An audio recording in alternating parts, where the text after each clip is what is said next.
Yes, good morning everyone. फटाफट से class को कंटिन्यू करते हैं। सेकंड जो पोर्शन है अपना वो है अकाउंटिंग फॉर या accounting of independent branch. Dependent branch हमने देख लिया, इंडिपेंडेंट ब्रांच की अब अकाउंटिंग देखते हैं।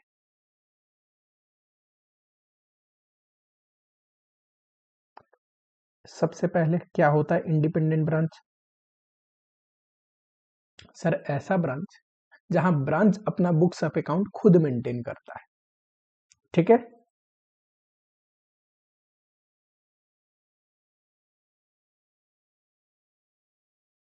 In independent branch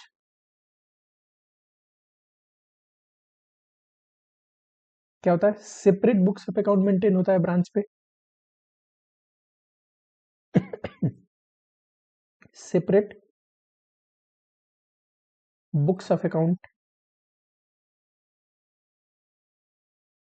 maintained at branch. ठीक, तो ब्रांच जब अलग से बुक्स ऑफ अकाउंट बना रहा है तो ब्रांच अपनी ट्रायल बैलेंस भी बनाता है। ठीक है,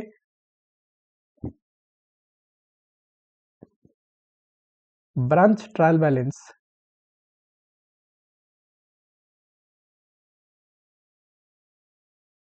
इज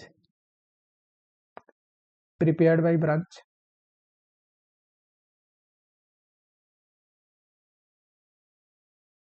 ठीक, branch trial balance is prepared by branch. Note,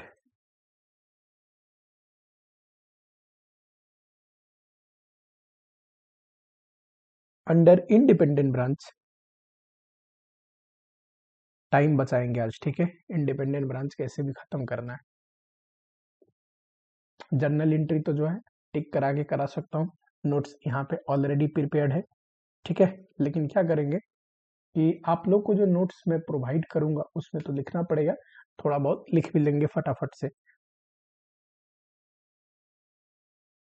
under independent branch सारा जो टाइम लगने वाला प्रोसेस हो रहा है ना, वो इसलिए होता है क्योंकि मुझे नोट्स भी आप लोगों को प्रोवाइड करना है। जो चीज मैं पढ़ा रहा हूँ अगर वो ना प्रोवाइड करूँ, सिर्फ पढ़ाने पे ध्यान दे दूँ, तो लिखने का टाइम बच जाएगा, फिर बहुत फटाफट हो जाएगा। Under independent branch treat branch and head office as separate entity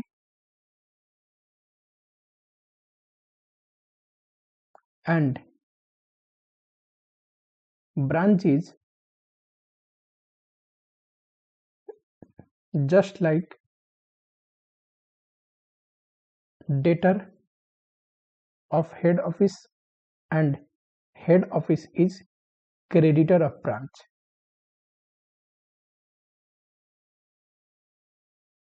ये क्या है? कह रहा है कि इंडिपेंडेंट ब्रांच में होता क्या है, ये रहा हेड ऑफिस और ये रहा ब्रांच। मानेंगे कि ये दोनों सेपरेट एंटिटी है। ब्रांच ने अगर कोई गुड्स सेंड किया, ठीक, कैसे हम किसी को गुड्स देते हैं तो उसे डेबिट करते हैं, वो हमारा डेटर है, पैसे लेने हैं उससे। ठीक, तो वैसे ही एचओ ब्रांच के लिए क्या बोलेगा, ये मेरा डेटर है, मैंने इसको सामान दिया। अच्छा, ब्रांच ने इससे सामान लिया है, जैसे हम दूसरे क्रेडिटर से परचेज करते हैं तो उसको क्रेडिटर बोलते हैं, तो क्रेडिटर के रूप में ट्रीट करेंगे। ठीक है, मान लो गुड सेंड है तो ये एंट्री क्या पास करेगा, ब्रांच अकाउंट डेबिट, भाई साहब ब्रांच को दिया है, डेटर जैसा हो गया मेरा, टू गुड सेंड।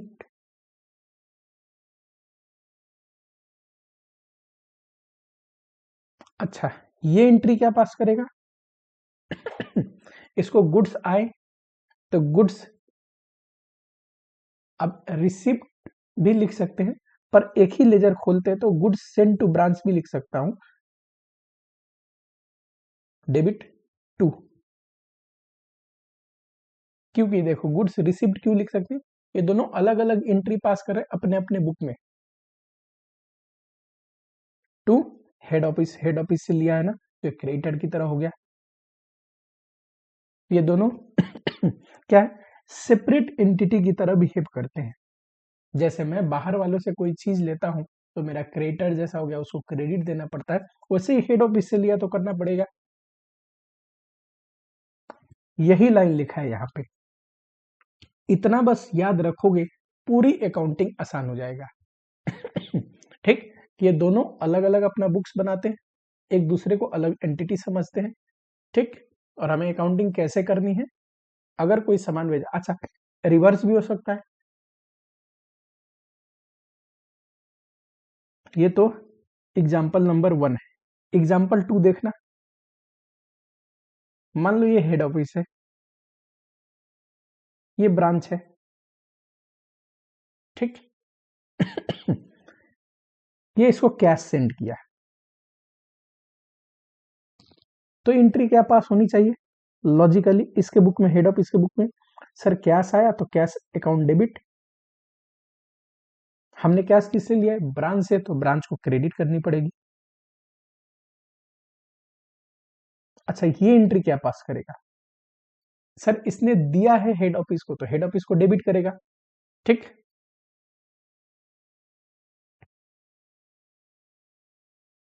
और कैश गया टू कैश अकाउंट। ठीक, दोनों एक दूसरे को अलग सेपरेट एंटिटी समझ के अकाउंटिंग कर रहे हैं। नोट, ये तो पहला नोट है। दूसरा नोट, या नोट ना लिखो, कंसेप्ट के रूप में लिख लो। ऐसे तो हेड ऑफिस के बुक में ब्रांच का एक लेजर खुला होगा, देखो एंट्री पास कर रहे तो ब्रांच आ रहा है, डेबिट हो रहा है, क्रेडिट हो रहा है। और हेड ऑफिस और ब्रांच के बुक में एक हेड ऑफिस का अकाउंट खुला होगा। ठीक, branch account is maintain at head office. Head office के बुक में ब्रांच का एक अकाउंट खुला होता है, and head office account is maintain at branch. समझ रहे हो, सिंपल।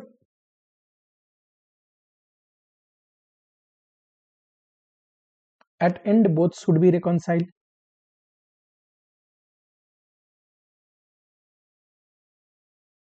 अंत में दोनों बराबर होनी चाहिए। एग्जाम्पल, ये हेड ऑफिस का बुक है। ठीक, उसमें ब्रांच अकाउंट में डेबिट बैलेंस है 2 लाख। हेड ऑफिस में ब्रांच एक डेटर की तरह दिख रहा है, डेबिट बैलेंस है 2 लाख। ये ब्रांच का बुक है, इसके बुक में हेड ऑफिस का अकाउंट होगा, और ये रिकनसाइल होनी चाहिए। मान लो हेड ऑफिस बोल रहा है कि मुझे ब्रांच से 2 लाख लेने हैं, तो ब्रांच की भी बुक में ये दिखना चाहिए ना कि मुझे हेड ऑफिस को 2 लाख देने हैं। ठीक, ये क्या होनी चाहिए, 2 लाख। कई बार मैच नहीं होता, मान लो ये 180 है, ये क्या कह रहा है कि 2 लाख लेने हैं, ये कह रहा है मुझे 180 ही देने हैं। ये कब हो सकता है, जब कुछ गुड्स या कैश इन ट्रांजिट हो। ठीक है, जैसे कि मान लो मैंने 20,000 की गुड्स भेजे तो थे, तो मैं तो ब्रांच को डेबिट कर दिया होगा, पर उसे मिला ही नहीं, तो वो मुझे तो क्रेडिट किया ही नहीं होगा, इस वजह से हो सकता है। दूसरा रीजन, ब्रांच ने मुझे 20,000 कैश भेजा, तो उसने तो मेरा अकाउंट घटा दिया होगा 20,000 से। ठीक, डेबिट कर दिया होगा, और मैंने अभी भी 2 ही लाख रख रखा है, तो रिकंसिलेशन ना होने का एक ही रीजन है, गुड्स या कैश इन ट्रांजिट। ठीक है, अंत में दोनों ही अकाउंट रिकंसाइल होनी चाहिए कि हेड ऑफिस के बुक में ब्रांच, अब ब्रांच के बुक में हेड ऑफिस का अमाउंट सेम है। Note, if both account are not reconcile, अगर दोनों अकाउंट मैच नहीं कर रहा, head office account and branch account are not reconciled, it means इसका मतलब ही है कुछ ट्रांजेक्शन है जो अभी एडजस्ट करने हैं, some transactions need to be adjusted,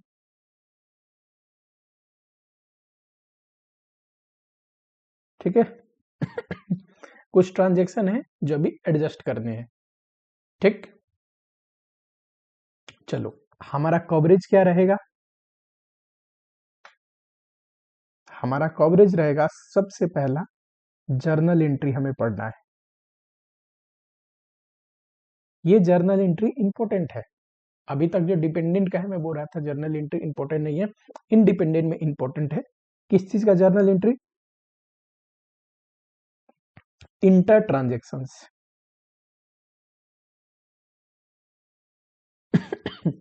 देखो, बड़ा सिंपल सा लॉजिक है। एचओ अपना बुक बनाता है तो अपने खर्चे रेवेन्यू रिकॉर्ड करता होगा। ब्रांच अपना बुक मेंटेन करता है तो अपने खर्चे रेवेन्यू रिकॉर्ड करता होगा।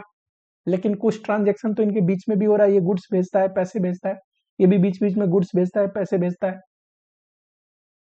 तो ये इंटर ट्रांजेक्शन को रिकॉर्ड करने के लिए हमें जर्नल एंट्री आनी चाहिए। समझ में आया?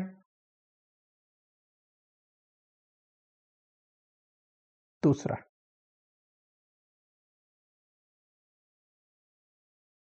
Consolidated financial statement.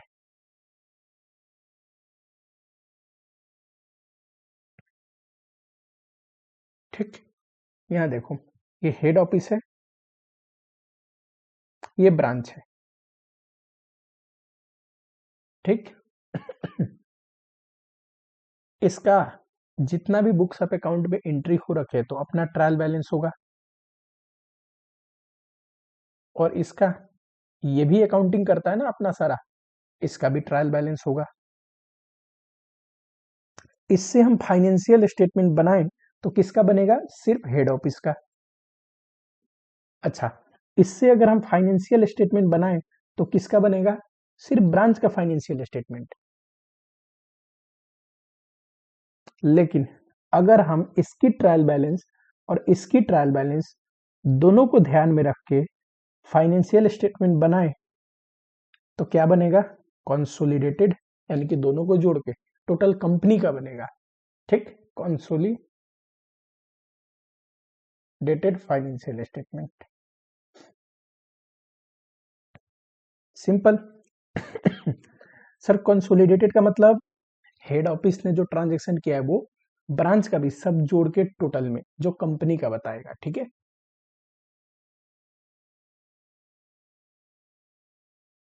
Third, third क्या पढ़ेंगे? थर्ड पढ़ेंगे, सर ये कंसोलिडेटेड फाइनेंशियल स्टेटमेंट बनाने के लिए हेड ऑफिस के पास अपना ट्रायल बैलेंस का अमाउंट तो है, रिकॉर्ड किया है बुक्स ऑफ अकाउंट में। लेकिन कंसोलिडेटेड फाइनेंशियल स्टेटमेंट बनाने के लिए इसकी भी तो ट्रायल बैलेंस का चीजें अपने अंदर समेटना पड़ेगा, इनकॉर्पोरेट करना पड़ेगा। तो उसको बोलते हैं जर्नल एंट्री फॉर इनकॉर्पोरेटिंग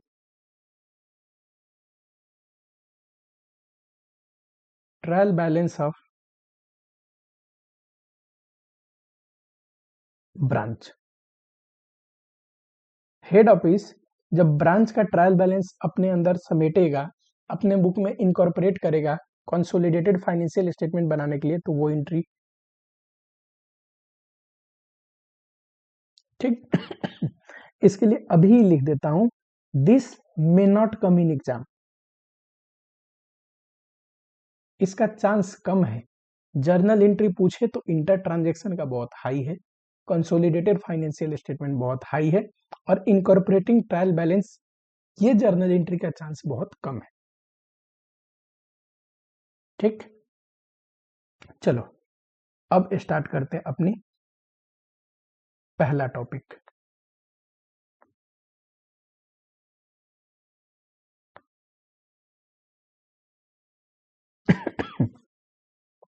पहला टॉपिक क्या है?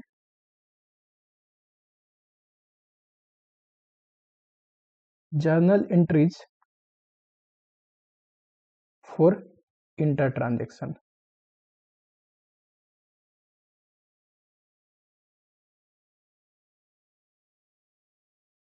ठीक है, ये बहुत बढ़िया तरीके से यहाँ पे मैंने कर रखा है।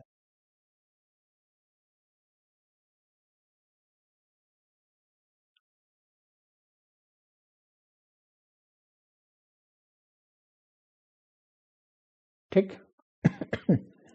लेकिन कोई बात नहीं, पढ़ाते पढ़ाते साथ में एक बार और कर दूंगा। यहाँ पे लिख लो पर्टिकुलर्स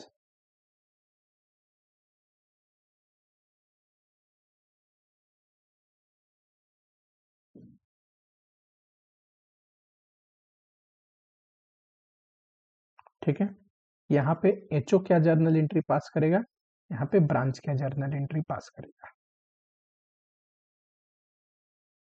मान लो सेल एट ब्रांच, ब्रांच पे गुड्स बिका, एचओ कुछ भी एंट्री नहीं पास करेगा।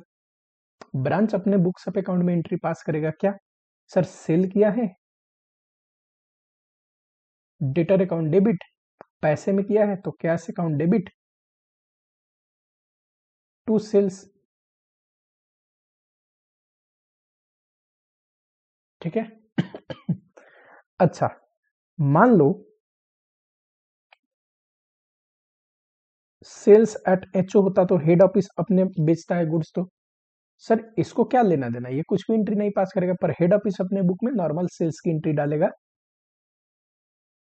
डेटा डेबिट, डेटा या कैश में सेल किया है तो cash account debit to sales. ठीक है। Third, expense at branch, branch पे अगर कोई खर्चा होता है तो दो ही केस हो सकते हैं, ब्रांच खुद ही से पे करे,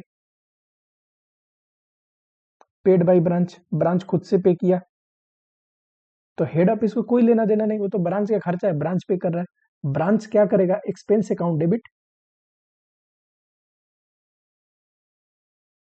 टू कैश एंड बैंक। अच्छा नहीं पे किया, आउटस्टैंडिंग है तो टू आउटस्टैंडिंग एक्सपेंस लिखते हैं। ये माइनर सा चीज है, ये तो मुझे समझाने की जरूरत नहीं। यही अगर बच्चे ब्रांच का खर्चा है हेड ऑफिस पे कर दे, पेड बाय हेड ऑफिस, खर्चा किसका, ब्रांच का, हेड ऑफिस ने पे कर दिया, तो हेड ऑफिस तो भाई ब्रांच को डेबिट करेगा, उसके बिहाफ पे खर्चे पे किया है। मैंने क्या पढ़ाया था, हेड ऑफिस जो भी ब्रांच को देता है, ठीक, अब उसके बिहाफ पे भले ही खर्चा क्यों ना पे किया हो, ब्रांच को तो डेबिट करेगा टू कैश एंड बैंक। ये क्या एंट्री पास करेगा, इसका तो खर्चा है तो खर्चा को तो डेबिट करेगा, एक्सपेंस अकाउंट डेबिट टू पे तो किया नहीं, हेड ऑफिस पे किया तो हेड ऑफिस को क्रेडिट देना पड़ेगा, हेड ऑफिस अकाउंट। ठीक है, दिख रहा है? चलो थोड़ा छोटा कर दो क्या? हाँ जी। Fourth, expense at HO, HO का खर्चा है, हेड ऑफिस में कोई खर्चा हुआ, हेड ऑफिस खुद से पे कर सकता है,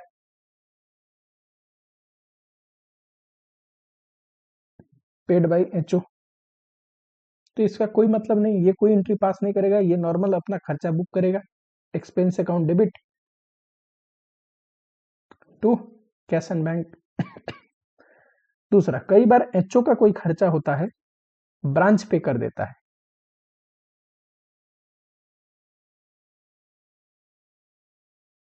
मान लो एचओ का सुपरवाइजर आया था ब्रांच पे, 10,000 सुपरवाइजर को देना था, ठीक है, कोई चार्जेज के लिए, ये तो एचओ को देना था, एचओ का खर्चा है, मैंने पे कर दिया क्योंकि मेरे पास कैश थे। ठीक है, तो खर्चा तो एचओ का है, एचओ अपने बुक में खर्चा डालेगा, एक्सपेंस अकाउंट डेबिट, लेकिन मैंने पे की, ब्रांच ने पे कर दिया तो ब्रांच को क्रेडिट देगा। इधर सर ये एचओ के बदले खर्चा पे किया है तो एचओ को डेबिट करेगा to cash and bank. Next,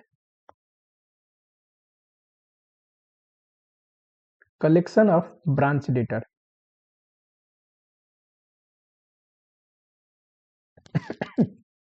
इसमें ब्रांच ने सेल किया, ब्रांच के डेटर से पैसा आ रहा है तो कई बार ब्रांच में ही आता है, कई बार होता है ब्रांच का डेटर है, हेड ऑफिस ने पैसा कलेक्ट कर लिया, ठीक, वो डेटर हेड ऑफिस के आसपास ही रहता है, हेड ऑफिस को दे दिया।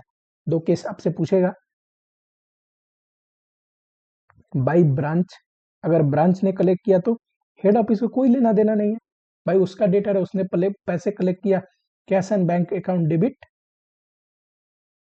टू डेटर, ठीक। अगर हेड ऑफिस ने कलेक्ट कर दिया,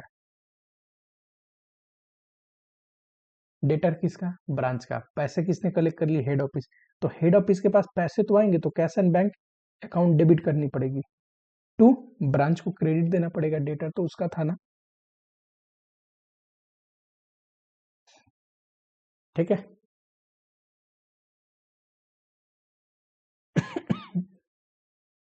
इतना बस ध्यान रखना, हम किसी को कोई चीज देते हैं तो उसका अकाउंट डेबिट करते हैं और लेते हैं तो उसका अकाउंट क्रेडिट करते हैं, ठीक, जस्ट लाइक अ डेटर क्रेडिटर। हम डेटर को उधार में सामान दिए, डेबिट करते हैं उसका अकाउंट, किसी से उधार में सामान लिए, क्रेडिट करते हैं, ठीक है। ये ये क्या करेगा, सर एचओ ने कलेक्ट कर लिया है, एचओ अकाउंट डेबिट, मेरा पैसा एचओ ने कलेक्ट किया, डेबिट करूंगा उसको। दूसरा, टू डेटर कम हो गया, debtor account,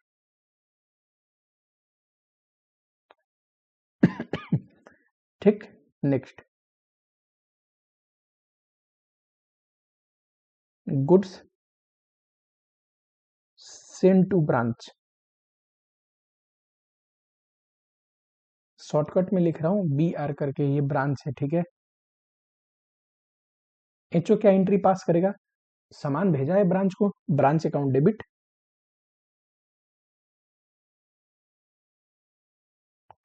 to goods send to branch, shortcut में लिख देता हूँ गुड्स सेंड टू ब्रांच, पूरा लिख लेना, ठीक है। ये गुड्स आया तो गुड्स रिसिप्ट भी लिख सकते हो, इंडिपेंडेंट ब्रांच से अलग अलग एंट्री पास करे, या एक ही नाम से लेजर खोल दो गुड्स सेंड टू ब्रांच करके। वैसे ये क्या एंट्री पास किया होता है, goods receive from head office, ठीक है, लिख देता हूं चलो। ये एंट्री पास किया होता है गुड्स रिसीव फ्रॉम एचओ, ठीक, टू हेड ऑफिस, उससे उधार में सामान आया।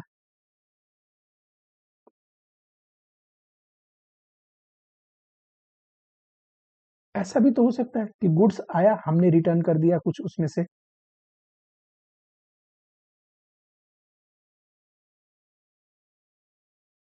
Goods written by branch, branch return भी तो कर देता है कई बार गुड्स, तो हम क्या करेंगे, जस्ट इसका उल्टा entry, reverse entry, reverse entry, यहां पे भी रिवर्स एंट्री,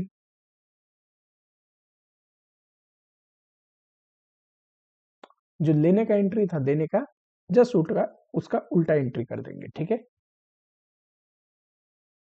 ऐसा भी हो सकता है कि सर कैश भी तो भेजता है, कैश सेंड टू ब्रांच, ये क्या है सर, हेड ऑफिस ने ब्रांच को कैश भेजा, क्या एंट्री पास करेंगे, हेड ऑफिस देखो कैश भेजा तो कैश गया, ब्रांच को करेगा डेबिट क्योंकि उसको दे रहा है, branch account debit to cash and bank, उसको कैश एंड बैंक मिला है तो कैश एंड बैंक डेबिट, और हेड ऑफिस को करेगा क्रेडिट। नेक्स्ट, नेक्स्ट है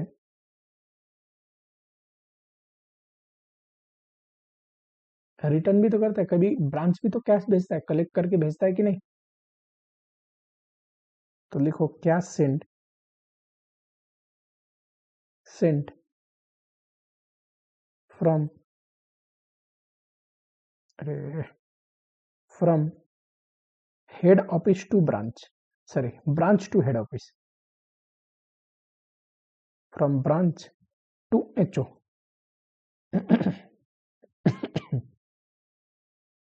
मैं क्या पढ़ा रहा हूं आपको, किस चीज की एंट्री, आपस में जो एंट्री हो रखी है। क्या मैंने ये पढ़ाया कि नॉर्मल जो ये अपनी अकाउंटिंग करेगा रेवेन्यू का, एक्सपेंस का, अरे वो तो अकाउंट में आप पढ़ते हो। हेड ऑफिस जो अपनी अकाउंटिंग करेगा, जब जब सेल कर रहा है, परचेज कर रहा है, ये आप पढ़ते हो। जब एक दूसरे के लिए कुछ करा है ना, वो इंटर ट्रांजेक्शन में आपको पढ़ा रहा हूं।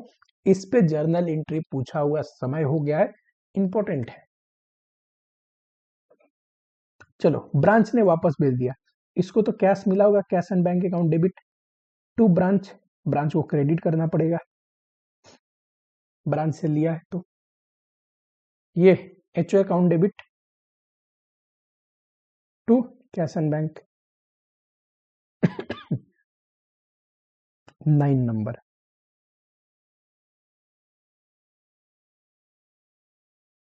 देखना, ये इंपॉर्टेंट एंट्री है 9 नंबर। 9 नंबर में good send from B1 to B2, branch 1 branch 2 को गुड्स भेज दिया ऑन डायरेक्शन ऑफ एचओ।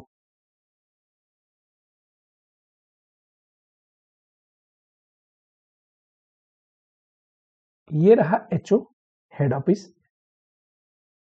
दो ब्रांच हो सकते हैं, ब्रांच 1 ब्रांच 2। अभी तक तो हम पढ़ रहे हैं एचओ और ब्रांच का ट्रांजेक्शन। कई बार एचओ ऐसा बोलता है कि देखो ब्रांच 2 को गुड्स भेजना है, तुम थोड़ा भेज दो मेरे भी पे। ना भी बोले ऑन डायरेक्शन ऑफ एचओ तो हम मानते हैं on direction of HO.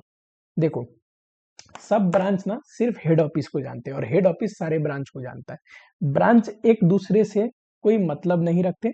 Branch का एक दूसरे का ट्रांजेक्शन होता है ना, वो हेड ऑफिस के थ्रू ही होता है।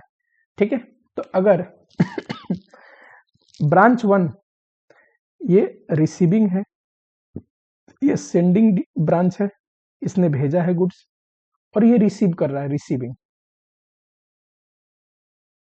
हेड ऑफिस पता है क्या एंट्री पास करेगा, जिस ब्रांच को मिल रहा है उसको डेबिट करेगा, और जिसने दे दिया गुड्स उसको तो क्रेडिट देनी पड़ेगी ना, क्रेडिट करेगा।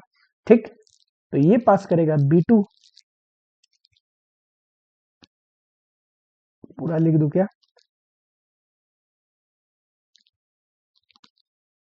हाँ जी, receiving branch account debit to sending branch.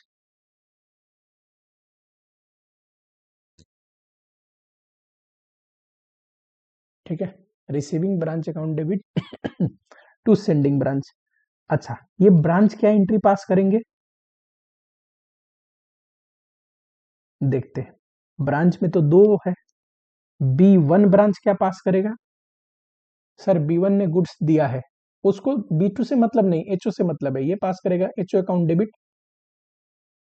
To goods Saint.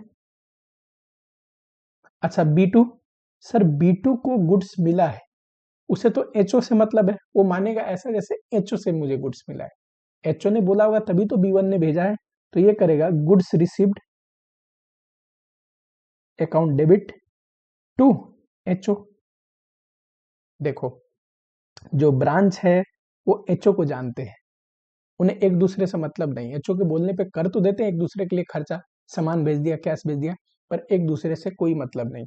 Entry जब भी पास करेंगे, हेड ऑफिस है जो सारे ब्रांच को लिंक करता है।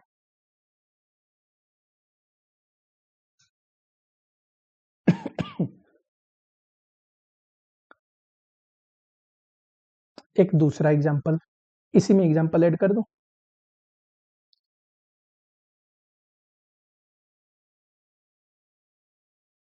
Delhi branch paid expense of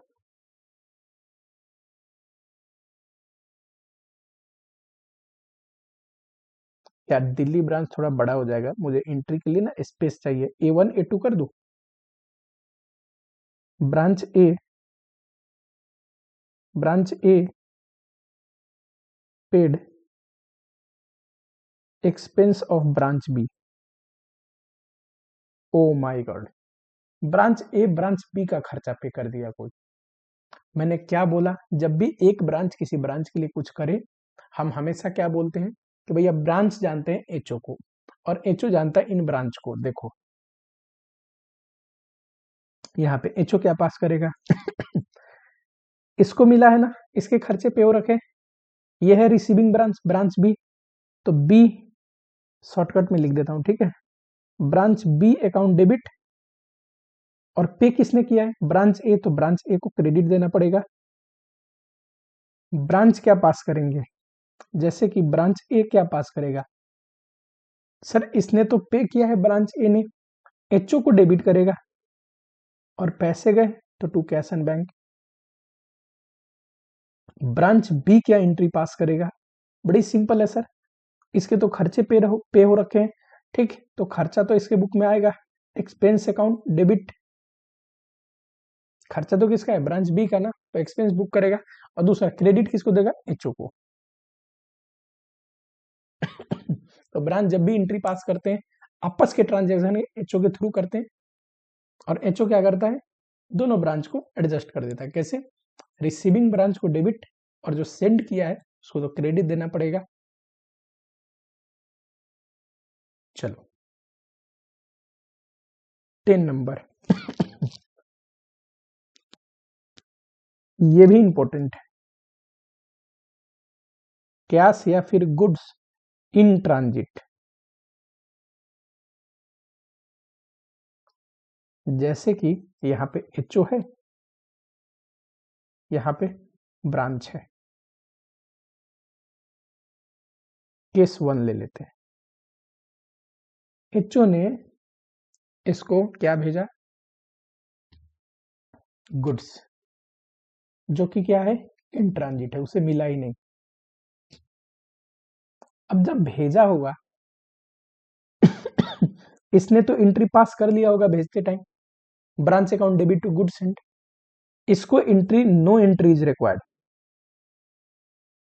ये रेक्टिफाई नहीं करेगा, गुड्स तो चला ही जाएगा ना उसके पास, ये एंट्री पास कर लेगा इसके लिए। क्या, बताओ फटाफट से, गुड्स आने वाला है ना, रिसीव तो हुआ नहीं, तो गुड्स इन ट्रांजिट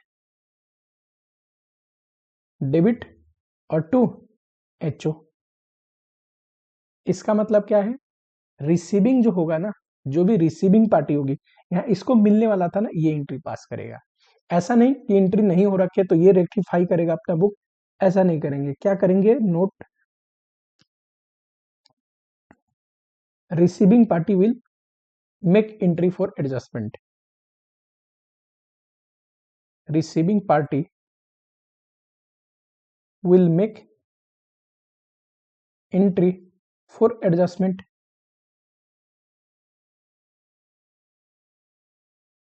ऐसा है क्या, तो दूसरे एग्जाम्पल का जरा आंसर बताना। ये रहा एचओ, ये रहा ब्रांच, इसने इसको कैश भेजा जो कि इन ट्रांजिट है कौन एंट्री पास करेगा इसका, सर रिसीविंग पार्टी कौन है, किसको मिलने वाला, एचओ, एचओ अपने बुक में दिखा देगा इस चीज को। ये तो ऑलरेडी जब भेजा होगा तो एंट्री पास कर लिया होगा, तो इसके बुक में अब कोई एंट्री नहीं चाहिए, नो एंट्री। हाँ, इसके बुक में एडजस्ट करनी पड़ेगी, कैश आने वाला है तो कैश इन ट्रांजिट दिखाएगा, डेबिट ठीक है, टू ब्रांच अकाउंट।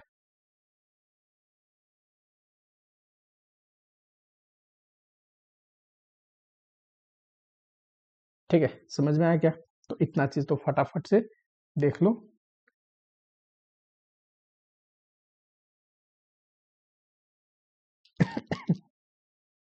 ये पुराने जमाने का है, पहले क्या होता था ना, हर एक केस में एचओ एंट्री मेक करता था एडजस्ट करने के लिए, ये मुझे अच्छा नहीं लगा, ठीक, और ये ट्रीटमेंट इंस्टीट्यूट भी एडप्ट नहीं करता है। मैंने क्या पढ़ा है, receiving entity will make entry, ठीक। चलो अगला है 10 नंबर था ना, 11 number, accounting for fix asset. अभी तक तो सामान भेजा, कैश भेजा, एक्सपेंस इनकम वगैरह का था। अब जरा फिक्स एसेट पे आते हैं, accounting for fix asset. Fix asset में यूज कौन करता है फिक्स एसेट का? तो यूज अगर ब्रांच ब्रांच का फिक्स एसेट है तो यहाँ वर्ड लगा लो ब्रांच फिक्स एसेट। ब्रांच का फिक्स एसेट है, ब्रांच का अगर फिक्स एसेट है तो ये तो 100% तय है उसको यूज ब्रांच करता है, करता है ब्रांच। ठीक है, तो जो यूज करता है वही डिप्रिसिएशन क्लेम करता है, क्लेम डिप्सन। पर यहां पे एक कंसेप्ट आता है, अकाउंट जो फिक्स एसेट का अकाउंट है कि फिक्स एसेट दिखाया बुक में, ये दोनों दिखा सकते हैं। ब्रांच भी अपने में दिखा सकता है या ब्रांच फिक्स एसेट को ना दिखाए, कई बार एचओ भी दिखा सकता है। ठीक, fix asset account can be maintained eight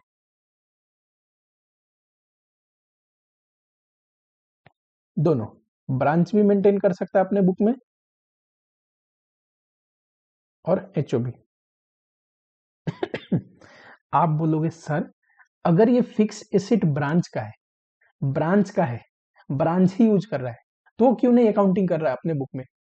देखो दोनों कंसेप्ट है, चाहे तो वो भी अकाउंटिंग कर सकता है। कई बार होता क्या है ना कि ब्रांच पे ज्यादा जोड़ नहीं डालते, बोलते क्या है ठीक है तुम यूज करो तो डिप्रिसिएशन एज अ खर्चा तो तुम ही क्लेम करोगे, लेकिन फिक्स एसेट का जो रिकॉर्ड है ना वो मैं मेंटेन कर देता हूँ हेड ऑफिस। ठीक, तो वो यही केस है, रिकॉर्ड कौन मेंटेन करेगा? अकाउंट। ठीक, यूज तो हर एक केस में ब्रांच का है तो ब्रांच ही कर रहा है, तो डेप्सन ब्रांच की बुक में क्लेम करेंगे एज एक्सपेंस। ठीक है, पर रिकॉर्ड कौन मेंटेन करता है? तो ये है केस 1।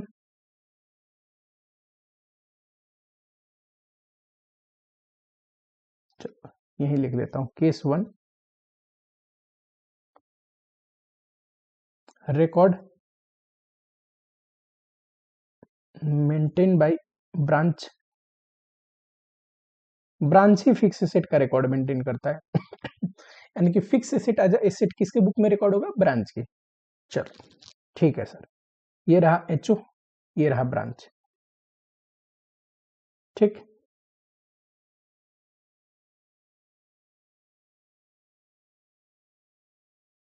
ट्रांजेक्शन देखना, परचेज जब होगा तो दो ही केस हो सकता है, पेमेंट कौन करे? ब्रांच, तो हेड ऑफिस को तो कोई लेना देना ही नहीं, भाई उसका एसेट है वही परचेज किया, एक एंट्री पास करेगा फिक्स एसेट अकाउंट डेबिट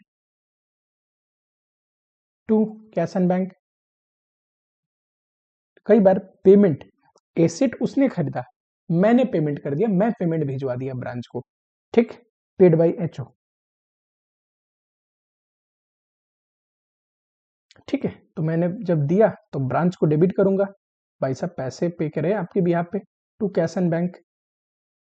ये एसेट तो अपने बुक में दिखाएगा, एसेट खरीदाया तो, लेकिन कैश एंड बैंक तो है गया नहीं, पेमेंट तो हुई नहीं, तो एचओ को अकाउंट क्रेडिट करेगा।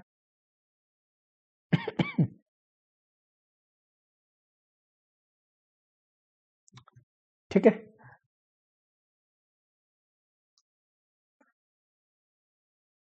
Next depreciation. इसको तो कोई मतलब नहीं, डेप्सन तो जो यूज करता है वही क्लेम करता है, तो डेप्सन इसके बुक में आएगा, depreciation account debit to assets account.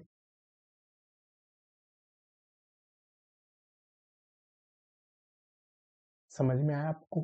Case 2 लेते हैं, अगर ये ब्रांच का फिक्स एसेट है, ब्रांच यूज कर रहा है पर उसका रिकॉर्ड मेंटेन करता है एचओ। ठीक, केस 2 लेते हैं, if record of fix asset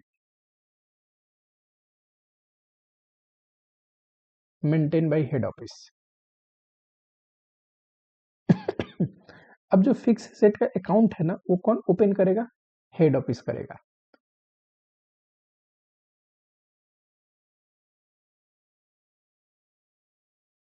ठीक।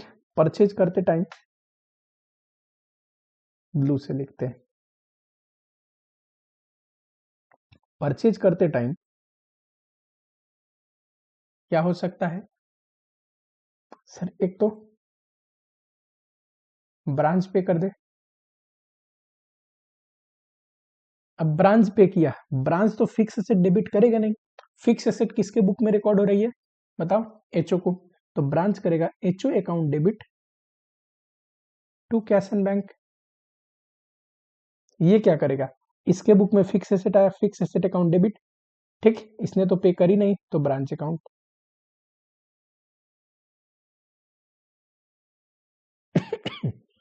दूसरा केस हो सकता है paid by HO, head office ने पे कर दी। इसको कोई एंट्री डालने की जरूरत नहीं, ना कैश अपने पास से जा रहा है, ना फिक्स एसेट दिखाना है। पर ये क्या एंट्री पास करेगा? फिक्स एसेट अकाउंट डेबिट, ठीक, टू कैश एंड बैंक।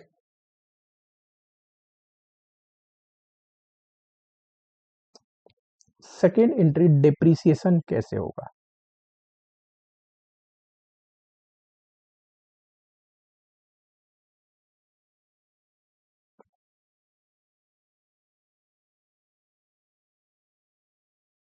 बोलो। डेप्सन को खर्चा क्लेम कौन करता है सर? क्लेम करता है ब्रांच, क्योंकि ब्रांच का एसेट है, ब्रांच यूज कर रहा है। तो डेप्सन account debit to head office. Head office account देखो, हेड ऑफिस जब बाई हुआ था एसेट तो डेबिट किया था, जब जब डेप्सन चार्ज कर रहे हैं तो क्रेडिट कर रहे हैं। तो ऐसे ही तो एक अंत में क्या होगा कि जब एसेट की लाइफ खत्म हो जाएगी तो अकाउंट का बैलेंस भी खत्म हो जाएगा। ये सर, ये तो डेप्रिसिएशन डेबिट कर ही नहीं सकता, ये करेगा branch account debit to fix asset account.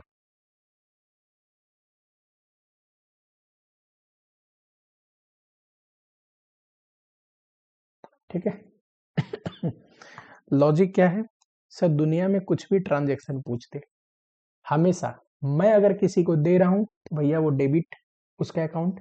मैं किसी से ले रहा हूं तो मेरा क्रेडिटर टाइप है, उसका अकाउंट क्रेडिट करूंगा, ये ध्यान रखूंगा। और किसके बुक में कर रहा हूं ये ध्यान रखूंगा। चलो एक आध क्वेश्चन करवाते हैं, फिर आपको समझ में आएगा।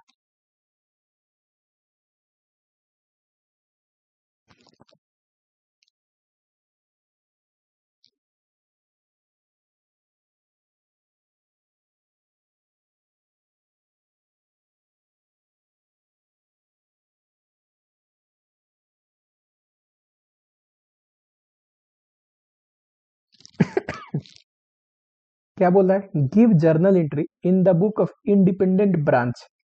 किसके बुक में बनाना है जर्नल सर? ब्रांच के बुक में। टू रेक्टिफाई या एडजस्ट द फ्लोइंग। पहला है branch paid 5,000 salary to HO supervisor but the amount has been debited to salary account. देखो ब्रांच ने पे किया तो ब्रांच को क्या करना चाहिए था? हेड ऑफिस अकाउंट को डेबिट, पर इसने सैलरी अकाउंट डेबिट कर दिया। इसने क्या कर दिया था एंट्री? इसने किया salary debit to cash and bank. ये तो गड़बड़ हो गया ना, कैश एंड बैंक तो करना था पर डेबिट सैलरी नहीं, मेरा खर्चा थोड़ी ना है, हेड ऑफिस का खर्चा है, डेबिट करना था हेड ऑफिस को। चलो ठीक करते, हेड ऑफिस अकाउंट डेबिट किया टू सैलरी अकाउंट। तो इससे हुआ क्या? सैलरी में जो गलत चला गया था तो सैलरी क्रेडिट होकर न्यूट्रलाइज हो गया और हेड ऑफिस को डेबिट कर दिया। और पहले तो cash and bank entry pass कर ही रखा है। 5,000 5,000। दूसरा, asset purchase by branch for 2,25,000। किसने परचेज किया है? ब्रांच ने। पेमेंट किसने दिया है? ब्रांच ने। But asset account are retain in HO book.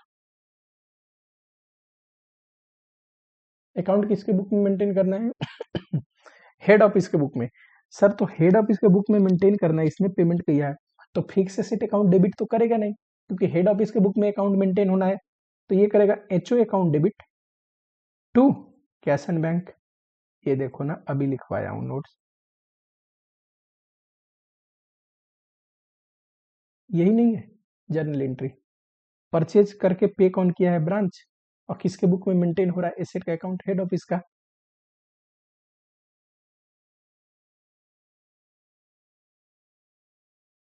चलो 25,000, 25,000। Third, remittance of 8,000 send by branch not receive by HO. हमने 8,000 कैश भेज दिया, एचओ को मिला नहीं। ब्रांच की एंट्री क्या करेंगे? No entry. क्यों? सर जो रिसीविंग एंटिटी है, रिसीविंग पार्टी है, इसका एंट्री एचओ पास करेगा। मान लो एचओ का बुक बनवा रहा था होता मुझसे, तो मैं क्या एंट्री पास करता एचओ के बुक में? पूछा नहीं है, पूछा है ब्रांच का। ब्रांच में लिखेंगे no entry is required. HO का बुक बना रहा होता तो क्या करता? Cash in transit to branch. यही करता ना एचओ की बुक में। 8,000, 8,000। चलो ठीक है, समझ में आया? नेक्स्ट। गला थोड़ा मेरा खराब है तो ऑडियो के लिए क्षमा चाहूंगा, ठीक है। Head office collect 25,000 directly from customer of branch. Head office ने क्या किया? हमारे कस्टमर से 25,000 कलेक्ट कर लिया, but fail to give intimation to branch. Branch को बताया नहीं, तो ब्रांच ने तो अभी एंट्री पास ही नहीं किया होगा, तो अब पास करेगा कैसे? भाई साहब, head office account debit to, हमारा डेटर पैसे दे दिया ना, तो डेटर अकाउंट 25,000, 25,000।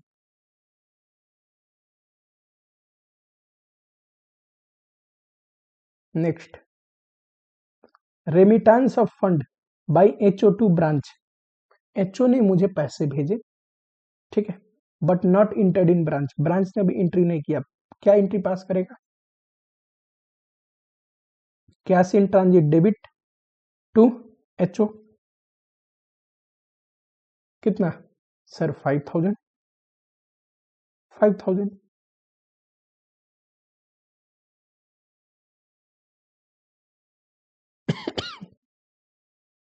चलो एक आधा और क्वेश्चन कराते हैं, इस पे हाथ बैठना बहुत जरूरी है आप लोगों का।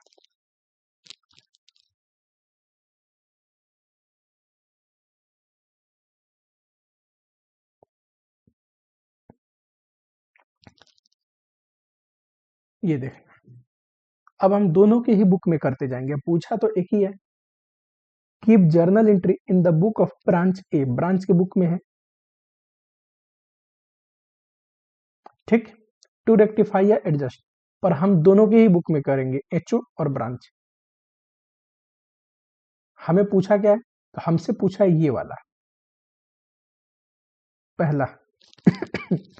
Head office allocate 3,500 expense to branch but not recorded in branch,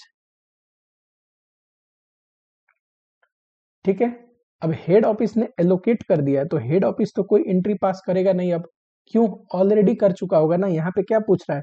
कोई गलती हो गई तो रेक्टिफाई करो या ट्रांजेक्शन एडजस्ट करो, पर ये ब्रांच ने नहीं पास किया है, तो ब्रांच क्या पास करेगा? बड़ी सिंपल सी बात है सर, थोड़ा इधर लेके आओ इसे।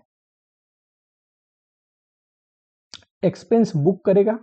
होता क्या है, कुछ कॉमन एक्सपेंस होते हैं, ठीक है, जो सारे ब्रांच के लिए करे गए हैं, तो ब्रांच को अपने हिस्से में एलोकेटेड एक्सपेंस मिलता है। तो एक्सपेंस अकाउंट डेबिट टू, अब ये तो ये पे नहीं करें, पे किया है हेड ऑफिस, तो head office account,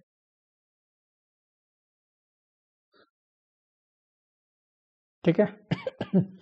head office वैसे क्या किया होगा? पूछा तो नहीं, ये करा क्या होगा? सर जब इसने एक्सपेंस किया होगा ना, उस समय expense account debit to cash and bank किया होगा। अब जब एलोकेट करता है हेड ऑफिस, तो एक्सपेंस को क्या अपने पीएल में डालता है? नहीं, ब्रांचों पे एलोकेट कर रहा है ना। तो मान लो क्या एंट्री पास करेगा? Branch account debit to expense. समझ रहे हो? ये हेड ऑफिस पास करेगा जब एलोकेट करेगा, पर हमसे ये पूछा नहीं है। दूसरा, depreciation of branch asset whose account are kept at head office, ठीक। किसके पास अकाउंट रहता है? सर हेड ऑफिस के पास। डेप्सन चार्ज करना है, कितना? 1,500। लिखा है नॉट प्रोवाइडेड अर्लियर, अभी एंट्री नहीं हो रखी है, कहने का मतलब बड़ी सिंपल है, डेप्सन तो ब्रांच ही क्लेम करता है, डेप्सन अकाउंट डेबिट टू एसेट तो है नहीं अपने बुक में, एचओ अकाउंट। थर्ड है ये, branch pay 2000 salary to HO inspector but amount has been debited to branch salary account. देखो जब हमने पे किया तो हमसे गड़बड़ी हो गई, हमने क्या एंट्री पास कर लिया, salary to cash and bank, पर हमें क्या करना था, तो रेक्टिफाई करो, हेड ऑफिस अकाउंट डेबिट, भाई उसके बिहाफ पे मैंने पे किया है, टू कैश एंड बैंक करूँ क्या, नहीं वो तो ऑलरेडी कर चुका हूं सर।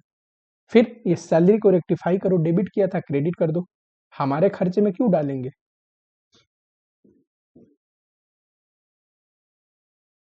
4 नंबर आइए, हेड ऑफिस कलेक्ट कर लिया 10,000 directly from customer on the behalf of branch, no intimation has been made या रिसीव बाय ब्रांच, कोई दिक्कत नहीं, हमारे बिहाफ पे कलेक्ट किया है, मेरा पैसा है भैया, एचओ अकाउंट डेबिट टू, मेरा डेटर कम हो गया, debtor account 10,000। Next, remittance of 15,000 send by branch, branch ने भेजा, हेड ऑफिस को मिला नहीं, ब्रांच कोई भी एंट्री पास नहीं करेगा, इसकी एंट्री कौन पास करेगा, हेड ऑफिस। क्या पास करेगा, cash in transit to branch. Next, एक ब्रांच जब दूसरे के लिए कोई खर्चा करे, branch A incurred advertisement expense of 3,000 on the behalf of branch B, हम किसके बुक में बना रहे हैं, ब्रांच ए के, ठीक है सर, इसको ब्रांच बी से मतलब नहीं, ये तो एचओ को ही डेबिट करेगा, खर्चा पे किया है तो, टू कैश एंड बैंक। इसी को अगर ब्रांच बी पास करता तो सर वो पता है क्या एंट्री पास करता, उसका तो खर्चा है, expense account debit to HO. Sir इसी को अगर एचओ अपने बुक में एंट्री पास करता तो क्या पास करता, खर्चे किसने पे करे बताओ। सर खर्चे पे करे हैं ब्रांच ए ने, ठीक, बेनिफिट रिसीविंग किसको है, ब्रांच बी को, तो ब्रांच बी अकाउंट डेबिट, यही है ना रिसीविंग पार्टी, बेनिफिट इसी को मिल रहा है, इसका खर्चा था टू ब्रांच ए अकाउंट। पर हमसे इतना राम कहानी ना पूछ के क्या पूछ रहा है, बस ये पूछ रहा है, जो पूछे उतना जरूर एंट्री देंगे, थोड़ा एक्स्ट्रा नॉलेज इसलिए होनी चाहिए कि सर कुछ भी पूछे तो हम कंफ्यूज ना हो।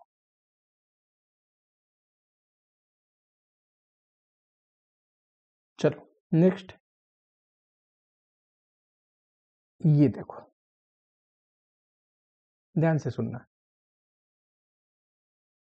हेड ऑफिस ये रहा, मान लो ये ब्रांच 1 है, ब्रांच 2 है, ब्रांच 3 है। अब हेड ऑफिस के बोलने पे ब्रांच एक दूसरे को सामान गुड्स वगैरह भेजते हैं, मान लो ये कभी इसको भेजा, ये कभी इसको भेजा, ये फिर भेजा, ये फिर भेजा, ठीक है, ये इसको भेजा, ये होते रहता है। हमारा लॉजिक क्या है, जिसने भी दिया है उसको क्रेडिट देना है, हेड ऑफिस क्या करता है सर, रिसीविंग को डेबिट करता है, और सेंडिंग ब्रांच जिसने दिया है उसको क्रेडिट देता है, ठीक। अब होता क्या है ना, कि तो कई बार ट्रांजेक्शन हुए होंगे साल में, तो बारी बारी सब ट्रांजेक्शन की एंट्री करो, या फिर एक हमसे अगर एडजस्टमेंट एंट्री पूछे कि एक ही एंट्री में बताइए किस ब्रांच को कितना डेबिट या क्रेडिट करना पड़ेगा, तो हम देख लेंगे नेट में कौन सा ब्रांच कितना दिया है लिया है, नेट में जो ब्रांच रिसीव किया है ना वो डेबिट होगा, और जो ब्रांच जितना दिया है नेट में वो क्रेडिट होगा एचओ की बुक में। जैसे कि हमारा क्वेश्चन पे आ जाओ, ये रहा। क्या पूछ रहा है, so adjustment journal in the book of head office, head office के बुक में जरा जर्नल एंट्री पास करिए अप्रैल एंड में, यानी कि अप्रैल का ट्रांजेक्शन है, for incorporating inter branch transaction, branch एक दूसरे से ट्रांजेक्शन करे इसको इनकॉर्पोरेट करने के लिए। Assume that only head office maintain different branch account in its book, head office अपने बुक में डिफरेंट ब्रांच का अकाउंट मेंटेन करता है, देखना जरा कितने ब्रांच है? Delhi branch, Mumbai branch, Chennai and Kolkata. Delhi, Mumbai, Chennai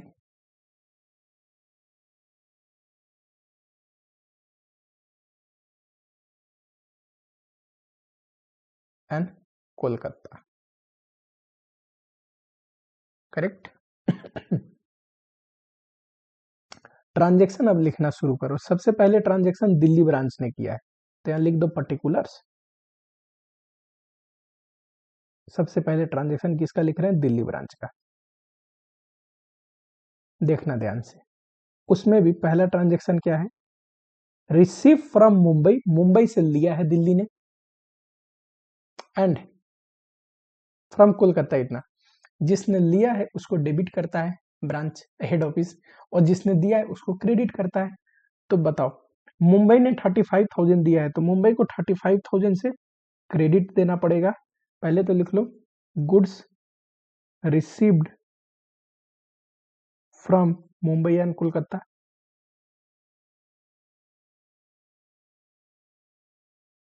ठीक है। और दूसरा, कोलकाता ने 15,000 दिया है, तो 15,000 से इसको भी क्रेडिट करना पड़ेगा। लिया किसने?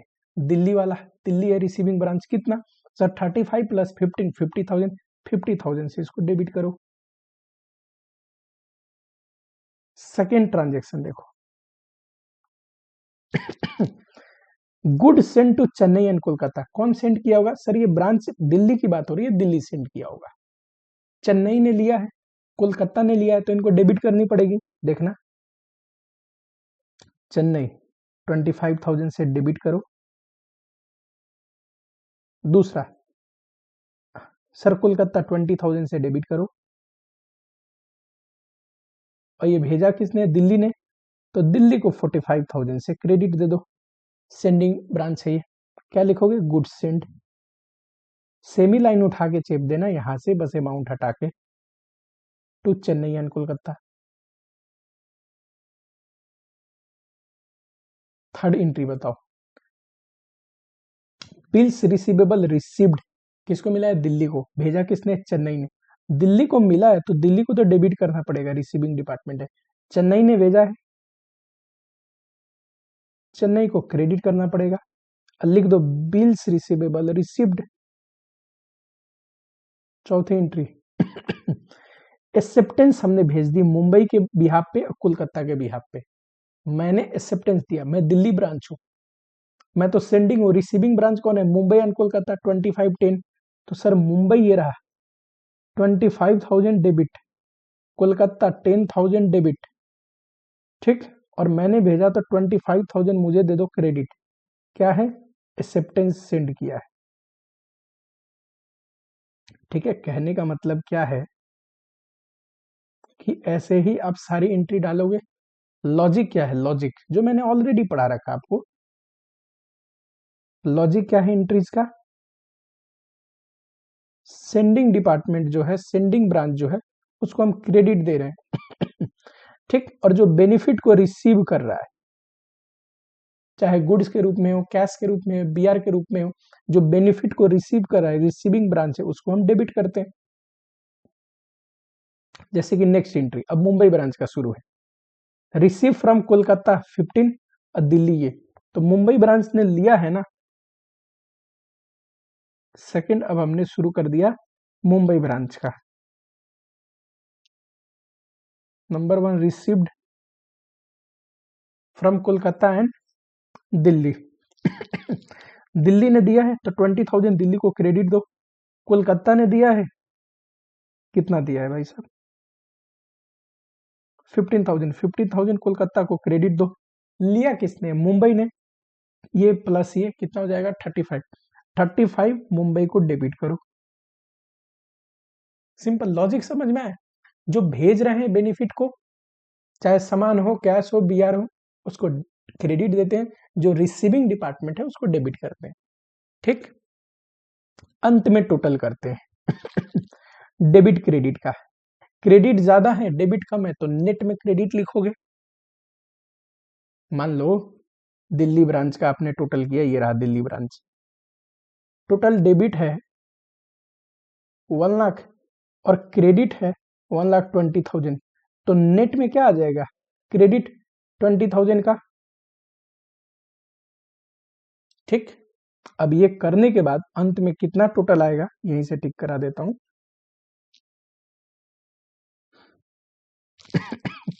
अंत में ये टोटल आ रहा है, ये दिल्ली, मुंबई, ये है चेन्नई, ये है कोलकाता, सारे ट्रांजेक्शन कर लिया, अंत में टोटल कर दिया। पता है हेड ऑफिस क्या एंट्री पास करेगा अपने बुक में एडजस्ट करने के लिए, जो भी डेबिट वाले हैं ये रहे और ये रहे, ये पता है कौन है, जिन्होंने बेनिफिट नेट में रिसीव किया इनको डेबिट करो। Mumbai branch debit 3,000, Chennai branch debit 70,000। अब जिनका क्रेडिट आया है, इन्होंने नेट में क्या है दिया है, तो इनको क्रेडिट कर दो, ये सेंडिंग डिपार्टमेंट है। दिल्ली ब्रांच 2, कोलकाता ब्रांच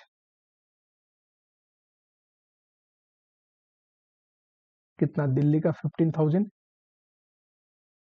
ये 58,000। समझ में आया क्या? अगर ब्रांचों में इंटर ट्रांजेक्शन है और बहुत सारा है, तो बारी बारी एंट्री ना पास करके अंत में एक एंट्री पास कर देता है, उसको एडजस्ट करने के लिए कौन, हेड ऑफिस। कैसे? सर एक स्टेटमेंट बना लेंगे जिसमें सारे ब्रांच है, हर एक ट्रांजेक्शन के लिए जो भेज रहा है सेंडिंग ब्रांच है उसको क्रेडिट, जो रिसीविंग ब्रांच है उसको डेबिट करेंगे, अंत में टोटल कर देंगे डेबिट क्रेडिट का। क्योंकि टोटल डेबिट टोटल क्रेडिट इनका बराबर ही आएगा। क्यों सर, जितना किसी ने भेजा है उतना नेट में किसी ने लिया भी तो है, इसीलिए डेबिट और क्रेडिट बैलेंस हो जाएगा, इसमें कोई डाउट ही नहीं है।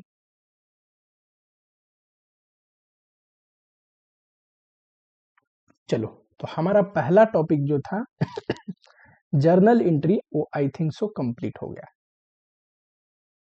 समझ में आया? जर्नल एंट्री आसान है थोड़ा, एक बार रिवाइज करना, कोई डाउट हो तो पूछना।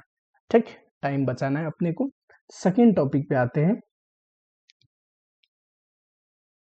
Consolidated financial statement.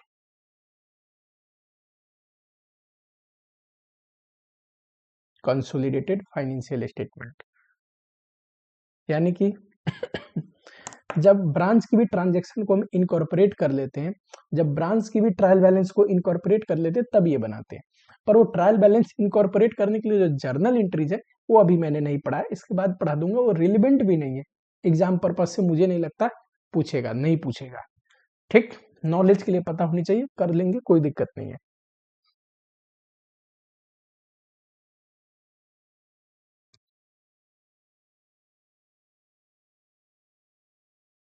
अब देखो, ये जो है ना कंसोलिडेटेड फाइनेंशियल स्टेटमेंट, ये मुश्किल नहीं है। ट्रेडिंग पीएल बनाना है आपको, ये तो कल भी पढ़ाया था, दोनों को मिला के ट्रेडिंग पीएल बनाना।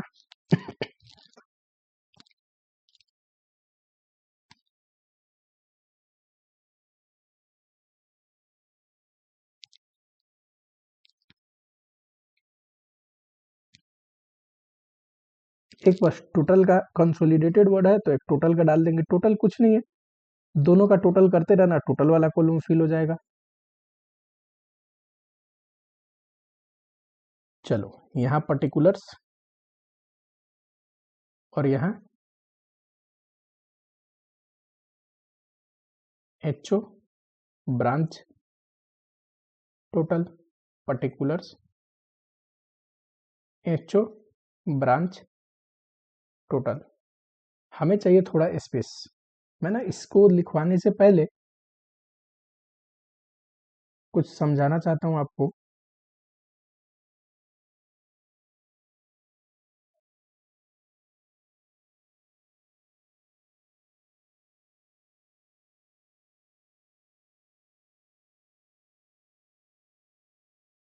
इतना काफी रहेगा।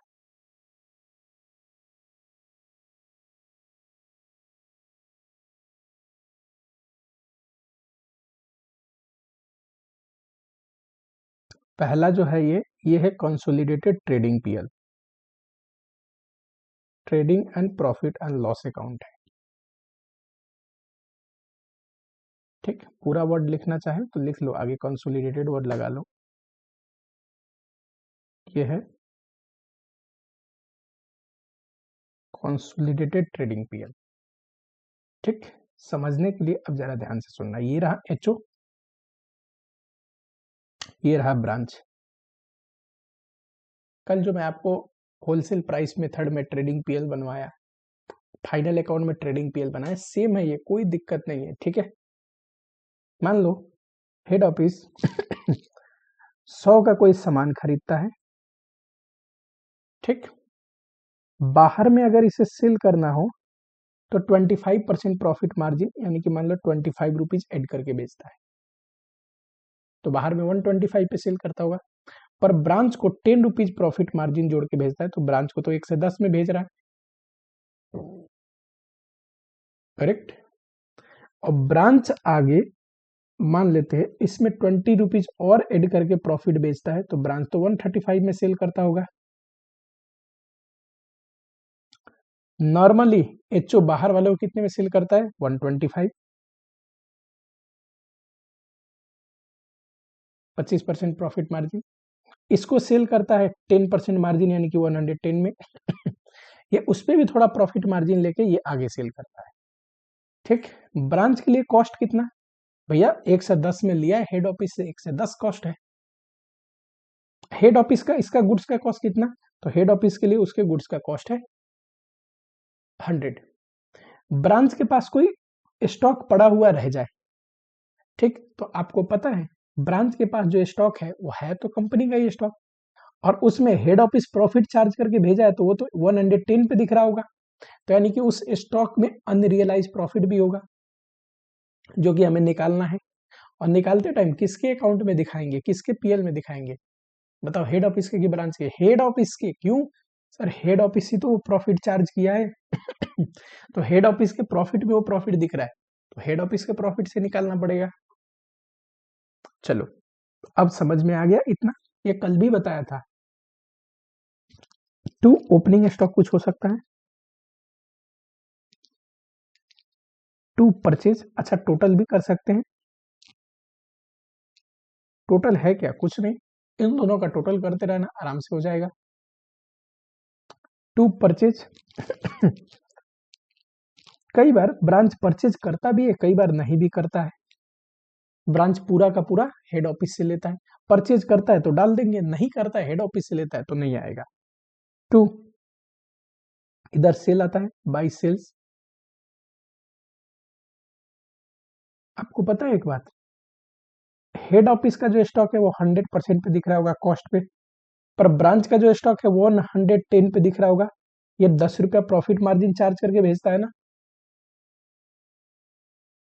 ठीक, चलो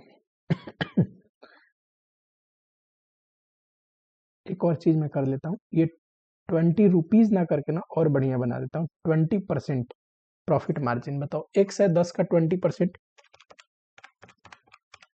22, तो ये 132 पे बिकेगा। ठीक, 20 रुपीज ने 20% मैंने कर दिया।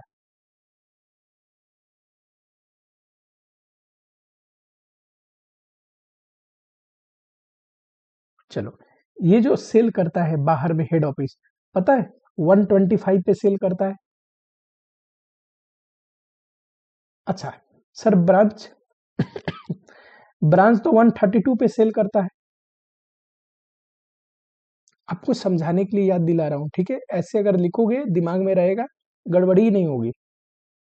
गुड सेंट, हेड ऑफिस ने ब्रांच को गुड्स भेजा, तो हेड ऑफिस के लिए क्या है? इनकम की तरह है, ब्रांच के लिए नॉर्मल परचेज की तरह है। इसके बुक में एक्सपेंस साइड में दिखाओगे, और वही गुड सेंट इसके बुक में इनकम की तरह दिखाओगे। ट्रेडिंग अकाउंट है तो सारे डायरेक्ट एक्सपेंस यहीं आते हैं।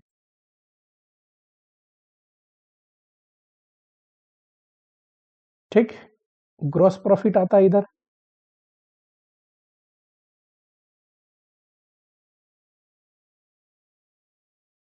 इधर क्या आएगा सर, इधर एक चीज और आएगा, कोई अब नॉर्मल लॉस हो तो।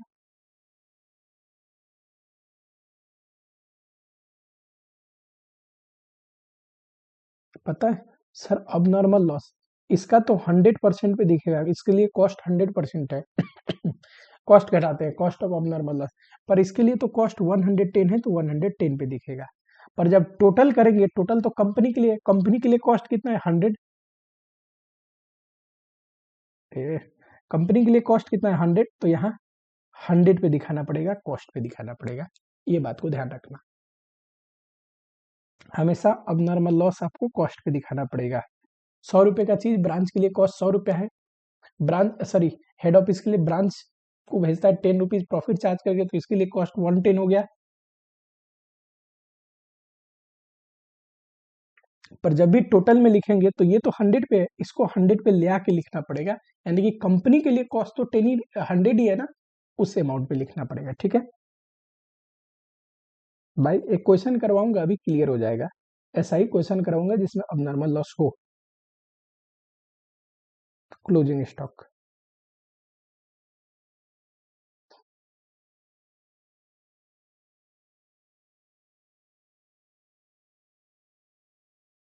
आपको पता है पीएल में ग्रॉस प्रॉफिट इधर आएगा।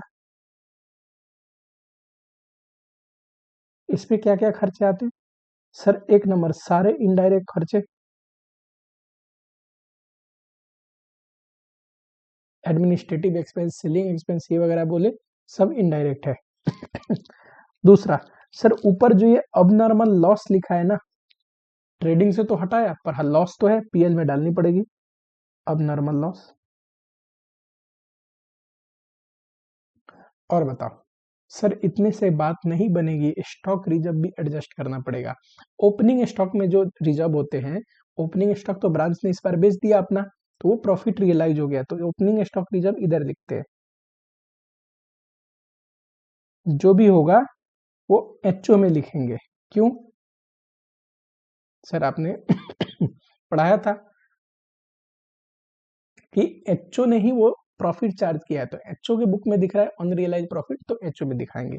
क्लोजिंग स्टॉक रिजर्व इधर आएगा।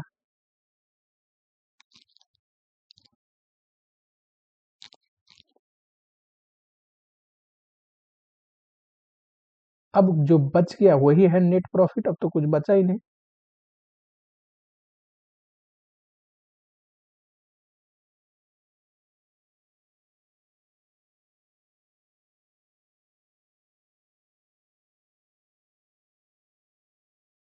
ठीक, ये हो गया ट्रेडिंग पीएल।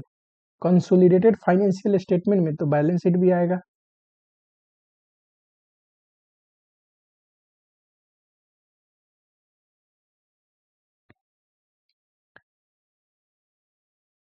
कंसोलिडेटेड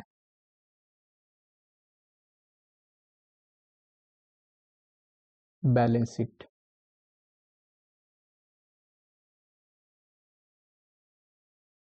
अगर कभी लगे एग्जाम में कि फटाफट में स्पेस नहीं बन पा रही है, टाइम नहीं है, टोटल का कॉलम आप छोड़ भी दोगे तो चलेगा, हेड ऑफिस ब्रांच का कर लेना। ठीक है, अगर ऐसा लगे कि टाइम मैनेज नहीं हो रहा तो ठीक।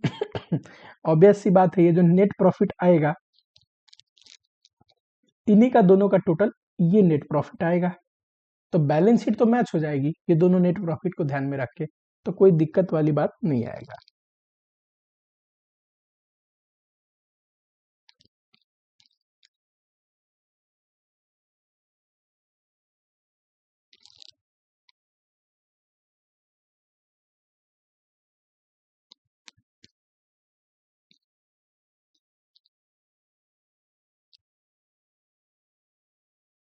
इधर आता है लायबिलिटीज, इधर एसेट्स। एचओ का जो कैपिटल होगा वो लिखोगे, प्लस नेट प्रॉफिट इसमें जुड़ता है, नेट प्रॉफिट दोनों का टोटल जोड़ना है क्योंकि हम तो कंसोलिडेटेड बना रहे हैं। तो एचओ प्लस ब्रांच लेस अगर कुछ ड्राइंग है ड्यूरिंग द ईयर जो हेड ऑफिस ने ड्राइंग किया है,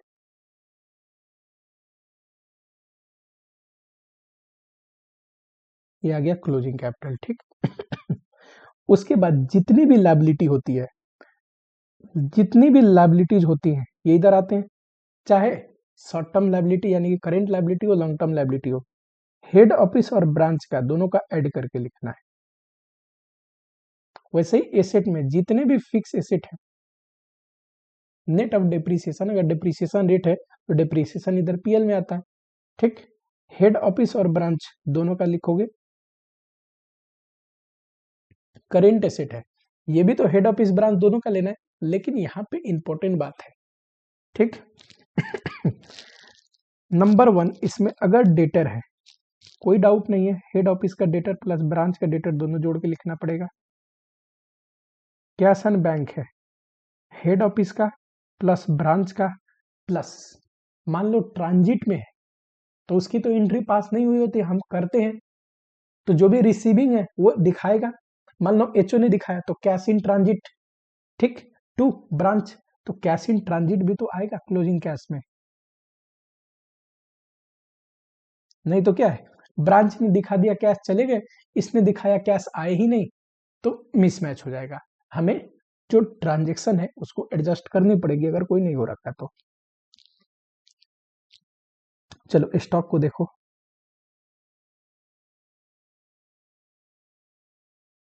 एचओ का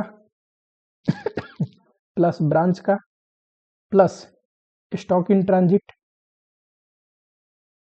अगर कुछ रास्ते में है वो भी, माइनस स्टॉक में तो रिजर्व भी है ना, तो स्टॉक रिजर्व घटानी पड़ेगी, क्लोजिंग स्टॉक में जो रिजर्व होगा स्टॉक रिजर्व। यही गड़बड़ खा जाते हैं बच्चे, अगर ये नहीं घटाया या ट्रांजिट वाला नहीं लिया तो गड़बड़ हो जाएगी।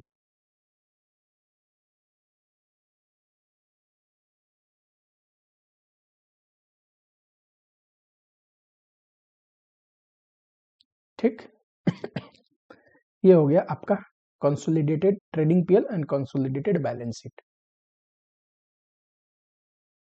अब इसमें ना आपकी बुक में जो इंस्टीट्यूट वाली बुक है उसमें कुछ ऐसा क्वेश्चन नहीं दे रखा कोई जिसमें थोड़ी एडजस्टमेंट ज्यादा हो और मजा आए, तो मैं लेके आया हूँ पुराना जो प्रैक्टिस मैनुअल था, ये आपके टीचर की बुक में पक्का होगा, किसी भी टीचर से आपने पढ़ी होगी तो। उसमें एक बहुत प्यारा क्वेश्चन है, ये रहा, मिस्टर शाह कमेंसेज बिजनेस 1/4/2012 वाला। देखना ध्यान से, ट्रायल बैलेंस हेड ऑफिस का भी दिया है क्लोजिंग में, अंत में मतलब साल खत्म होने का ब्रांच का भी दिया है, दोनों का ट्रायल बैलेंस है। हमें क्या बनाना है और कुछ एडजस्टमेंट भी है, ये रहा, हमें बनाना है prepare trading account and profit and loss account in columnar form and balance sheet of business as a whole, मतलब पूरी बिजनेस का बनाना है, हेड ऑफिस और ब्रांच को इनकॉर्पोरेट करके। ठीक इसमें आप सीधा टोटल भी नहीं बना सकते, ब्रांच का हेड ऑफिस का अलग अलग दिखाना फिर टोटल दिखाना।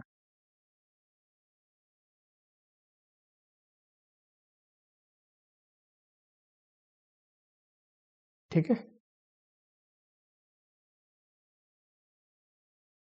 चलो करे जरा, क्वेश्चन पढ़ते हैं।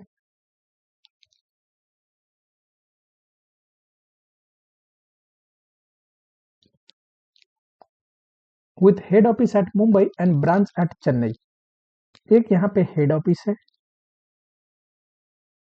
यहाँ पे ब्रांच है, purchase were made exclusively by head office, branch बाहर से नहीं खरीदता, सिर्फ हेड ऑफिस खरीदता है। Were goods were process before sale, और उनको बनाता है, प्रोसेस करता है। There was no loss in processing, processing में कोई लॉस नहीं होता। Only process goods are receive from head office to branch, goods were sent to branch at process cost plus 10%। ठीक all the cell weather head office और branch were at a uniform gross profit of 25% oh my God, on their respective cost. इसका मतलब है अगर head office कोई चीज 100 रुपया में खरीद के बनाता है, उसको टोटल कॉस्ट इसके लिए 100 रुपीज है, प्रोसेस कॉस्ट। तो ये बाहर वालों को कितने में सेल करता होगा? एट 25% प्रॉफिट जोड़ के, यानी कि 125 में।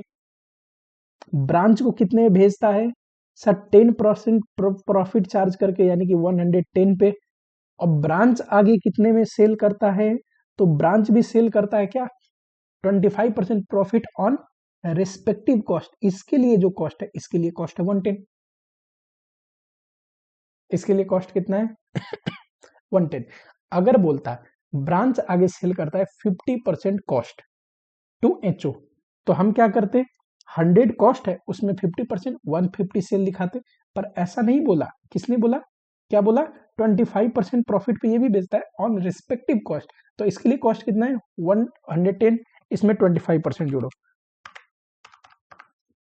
137.5 में सेल करता है। ये कितना कमाता है बताओ? 110 में खरीदा, 137.5 में बेचा, 27.5 रुपीज प्रॉफिट चार्ज करता है ये। इसके लिए बाहर का सेल प्राइस ये, इसके लिए बाहर का सेल प्राइस ये। इतना अगर आपने बना लिया ना, क्वेश्चन बिल्कुल आसान हो जाएगा। चलो फिर ये देखो, ये तो कैपिटल दिया है, बैलेंस शीट में डालेंगे। ड्राइंग दिया है, बैलेंस शीट में डालेंगे। परचेज कॉस्ट ऑफ प्रोसेसिंग, देखो ये एचओ ही खरीदता है, एचओ ही माल बनाता है, ये तो पीएल, ट्रेडिंग पीएल में आएगा। सेल्स, दोनों का सेल्स दे रखा है, कोई दिक्कत नहीं, ट्रेडिंग में आएगा। गुड सेंड टू ब्रांच, ये रहा, एचओ के बुक में दिख रहा है कि ब्रांच को इतना भेजा। जरा ब्रांच के बुक में देखे, goods receive from branch. O my God, ये क्या है? सर एचओ कहता है मैंने 9,24,000 का भेजा, और ब्रांच कहता है 880 का ही रिसीव किया है। ठीक। वैसे तो जो गुड सेंड है, एचओ के लिए रेवेन्यू, ब्रांच के लिए एक्सपेंस, पर ये मैच नहीं कर रहा। क्यों मैच नहीं कर रहा? इसके लिए आइए जरा एडजस्टमेंट एंट्री पे।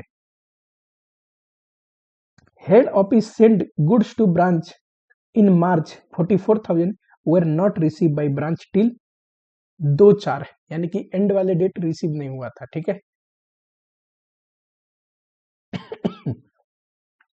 बताओ सर, पहला एडजस्टमेंट है goods in transit. Journal entry पूछा नहीं है, पर मैं आपको जरा पढ़ाना चाहता हूं। गुड्स इन ट्रांजिट, इसकी एंट्री कौन पास करेगा? ब्रांच रिकॉर्ड करेगा, क्योंकि उसने अभी रिकॉर्ड ही नहीं किया, उसे रिसीव नहीं हुआ था 31 मार्च को, उसे रिसीव हुआ 2 तारीख को। क्या एंट्री पास करेंगे? Goods in transit to HO account.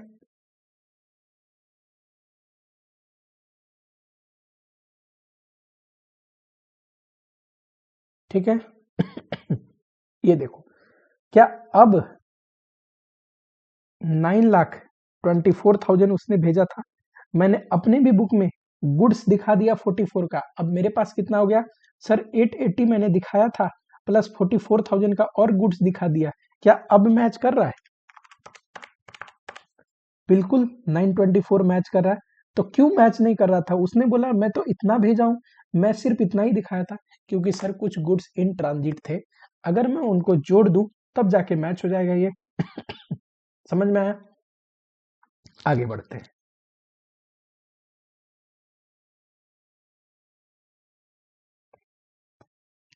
Administrative and selling expense, ये तो बच्चे पीएल में जाता है। डेटर बैलेंस शीट में जाएगा। क्रेडिटर एंड बैंक बैलेंस, ये भी बैलेंस शीट में जाएंगे। अब देखना यहाँ पे branch current account, head office के बुक में ब्रांच का अकाउंट ये रहा, और ब्रांच के बुक में हेड ऑफिस का अकाउंट का बैलेंस ये रहा, ये मैच ही नहीं कर रहे। पर मैंने तो बोला था कि हेड ऑफिस के बुक में ब्रांच का और ब्रांच के बुक में हेड ऑफिस का मैच होना चाहिए। एक तो मैच ना करने का कारण है गुड्स इन ट्रांजिट वाला। ठीक। क्योंकि ये देखो, अब हमने हेड ऑफिस को और इंक्रीज किया है 44 से। 31 मार्च को ये जो बैलेंस है, इसमें तो ये इंक्रीज ही नहीं था। एक और एडजस्टमेंट है जो अब आपको ध्यान देना है।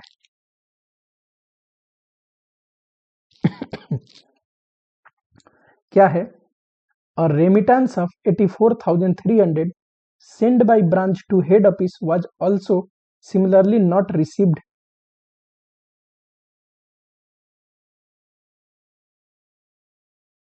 हमने कोई रेमिटेंस भेजी जो ब्रांच को मिला ही नहीं, हेड ऑफिस को मिला ही नहीं। और हेड ऑफिस का देखना,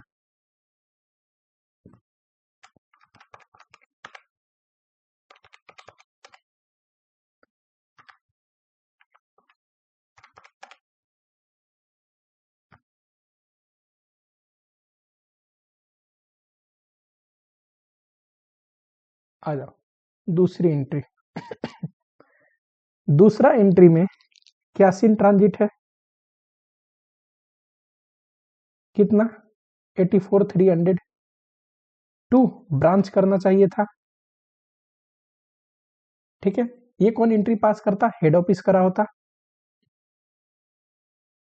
84,300।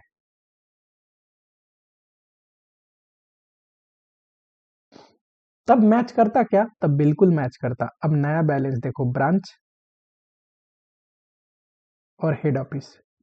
पता है कि जो हेड ऑफिस के बुक में ब्रांच का अकाउंट है 389,800 और ब्रांच के अकाउंट में हेड ऑफिस का बैलेंस है 261,500। ये क्या है? ये एचओ का बुक है, उसमें ब्रांच का इतना ही बैलेंस दिख रहा है। ये ब्रांच का बुक है, उसमें हेड ऑफिस का इतना ही बैलेंस दिख रहा है। अब देखो, दोनों एंट्री अगर एडजस्ट कर लिए होते यानी कि पहला एंट्री क्या था कि ब्रांच हेड ऑफिस को क्रेडिट दिखाया होता, तो ब्रांच अपने बुक में ऐड करता 44,000 से।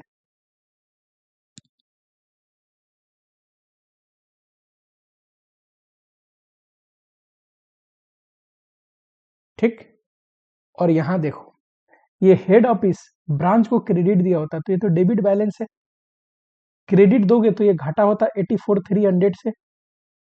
ये क्या है? क्रेडिट बैलेंस था, क्रेडिट ही देना था।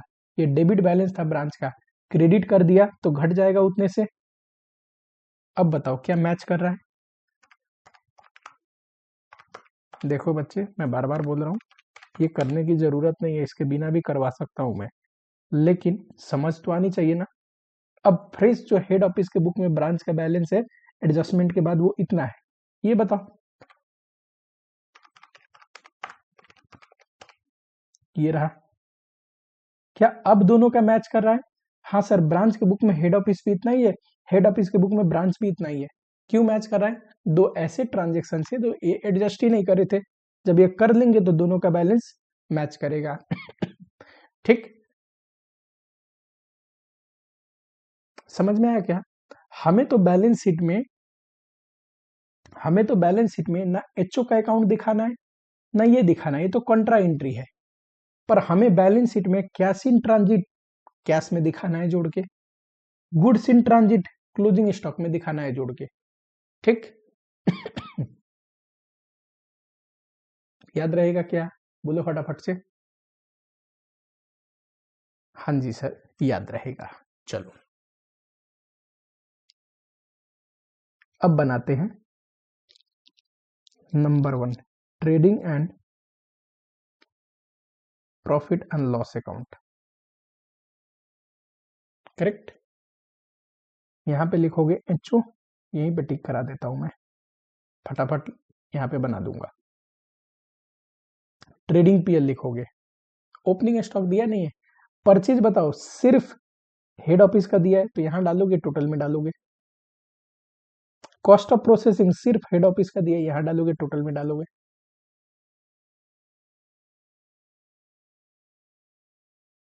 ठीक, सेल्स ये रहा, दोनों का दे रखा है, डाल दोगे, टोटल करोगे।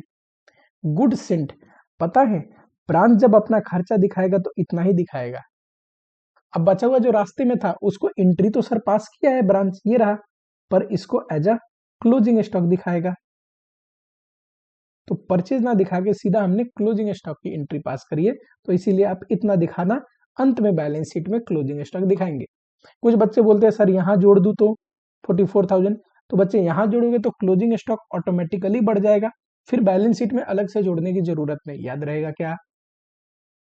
पर लॉजिकल क्या है, जब जर्नल एंट्री में हमने purchase goods send to account goods receive from HO debit किया ही नहीं है, तो हम सीधा बैलेंस शीट में दिखाएंगे। ठीक, तो ये डाल दोगे इसने जितना भेजा ये डाल दोगे। इंपॉर्टेंट बात, जीपी कैलकुलेशन ये मैं करवा देता हूं। जीपी कैलकुलेशन, चलो एक और चीज है जो यहाँ ऑलरेडी दे रखा है, आइए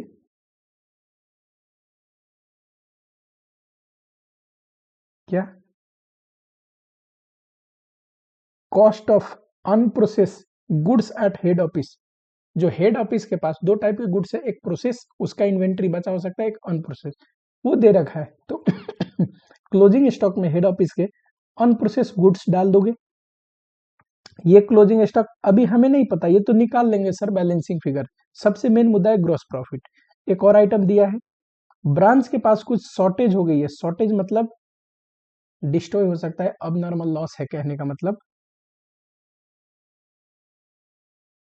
ठीक, जो कि सेलिंग प्राइस है ब्रांच का, सर 20,000 ब्रांच का सेलिंग प्राइस पे है। ठीक, हमें लिखना है कॉस्ट पे। जैसे सर आपने एग्जाम्पल दिया था, सर जैसे आपने एग्जाम्पल दिया था कि मान लो ब्रांच का सेलिंग प्राइस 132 है, कॉस्ट 110 है, तो हमें कॉस्ट ऑफ अबनॉर्मल लॉस यानी कि 110 पे लिखना है। वैसे ही इस केस में, हमारे केस में सर आपने बताया कि ब्रांच का जो सेलिंग प्राइस है वो कितना है 137.5, कॉस्ट कितना है 110, तो हमें 110 पे ले आना है। कोई बताएगा?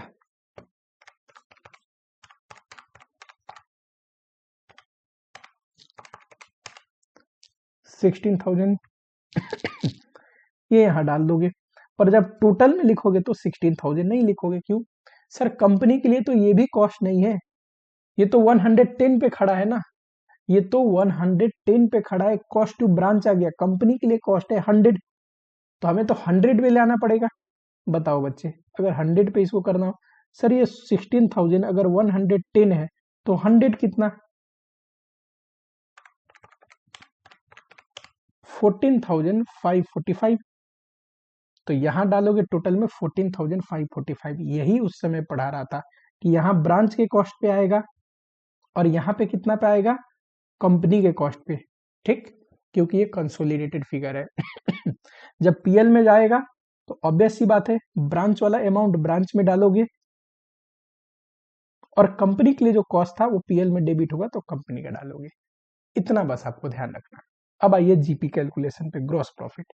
सब चीज दे रखा है, बस डाला है हमने। जो कैलकुलेशन थी वो शॉर्टेज ऑफ ये मैंने करवा दिया। दूसरी कैलकुलेशन ग्रॉस प्रॉफिट। ब्रांच ने कितना सेल किया है 8,20,000, करेक्ट।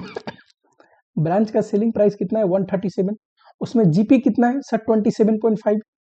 बहुत सिंपल है सर, ये 137.5 सेल प्राइस इंटू 27.5, तो इसमें जो जीपी है ये पता चल जाएगा। बताओ,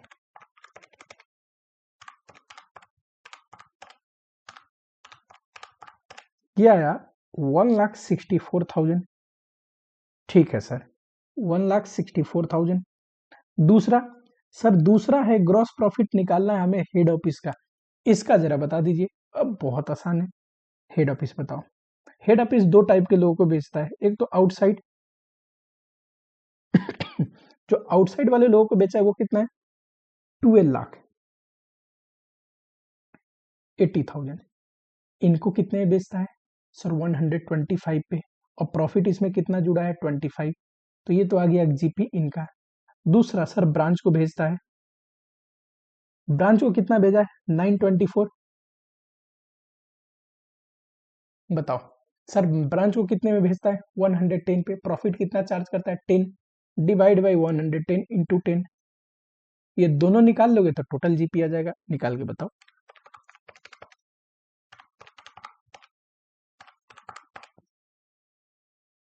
देखो, जो इंस्टीट्यूट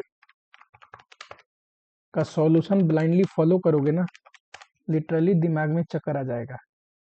आसान तरीके से पढ़ा रहा हूं, उसी तरीके से करना है। 340 आया, 340 क्या क्लोजिंग स्टॉक बैलेंसिंग फिगर नहीं आ जाएगा? इसमें ये रहा बैलेंसिंग फिगर, इसमें ये रहा। चलो, यही ग्रॉस प्रॉफिट आगे कैरी फॉरवर्ड होते हैं। खर्चे में पता है एडमिनिस्ट्रेटिव और सेलिंग एक्सपेंस ये तो दे रखा था, एज इट इज डाल दोगे। अब नॉर्मल लॉस जितना है उतना डालोगे। अब आते हैं स्टॉक रिजर्व पे।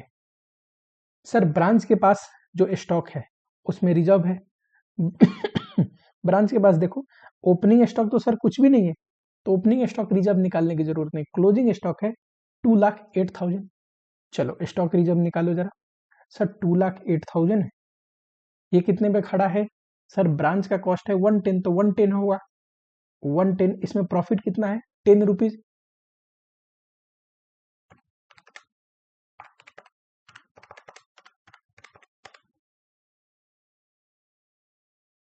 ये रहा sir stock reserve. Closing stock reserve HO में डालोगे, पीएल के डेबिट में डालोगे।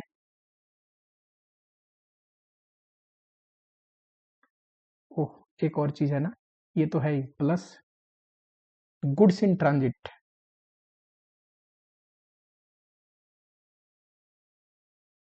कितना है? 44,000 डिवाइड बाई 110 इंटू 10, तो ये 4,000 और आया। क्लोजिंग स्टॉक क्या है? तो सर क्लोजिंग स्टॉक जो ब्रांच के पास पड़ा है ये, प्लस ब्रांच ने एक एंट्री पास करके एक और क्लोजिंग स्टॉक दिखाया है ना, गुड्स इन ट्रांजिट, ये भी, तो इसका 4,000, 22,909 आएगा। ये रहा, तो ये आ गया नेट प्रॉफिट दोनों का। दोनों का नेट प्रॉफिट जितना आएगा उतना ही टोटल नेट प्रॉफिट आएगा। ये 100% है, नहीं तो कहीं ना कहीं आपसे इधर उधर फिगर डालने में गड़बड़ी हो गई।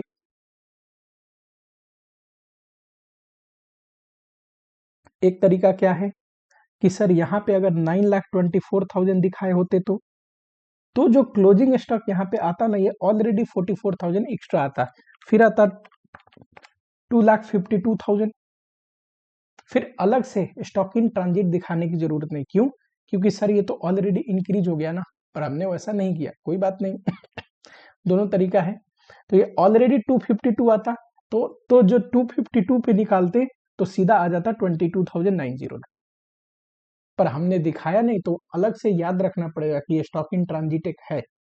ठीक, बैलेंस शीट बनाते टाइम भी याद रखना पड़ेगा। चलो बैलेंस शीट आओ, ये रहा ओपनिंग कैपिटल दे रखा है। नेट प्रॉफिट दोनों का जोड़ के लिखोगे तो इतना आएगा, ड्राइंग घटाओगे तो ये। लाइबिलिटी मैंने बोला था, लाइबिलिटी में क्रेडिटर है, दोनों का बस जोड़ देना है। ठीक। एसेट साइड में डेटर में दिक्कत नहीं है, दोनों का डेटर दे रखा है, दोनों का बस ऐड कर दो। चलो फिर इंपॉर्टेंट है closing stock and cash in transit, ये मैं पढ़ा देता हूं। कैश इन ट्रांजिट मैंने क्या पढ़ा है? एचओ का प्लस ब्रांच का प्लस कैश इन ट्रांजिट लिख रहा हूं, कैश इन हैंड लिखना चाहिए ना, cash and bank balance plus cash in transit.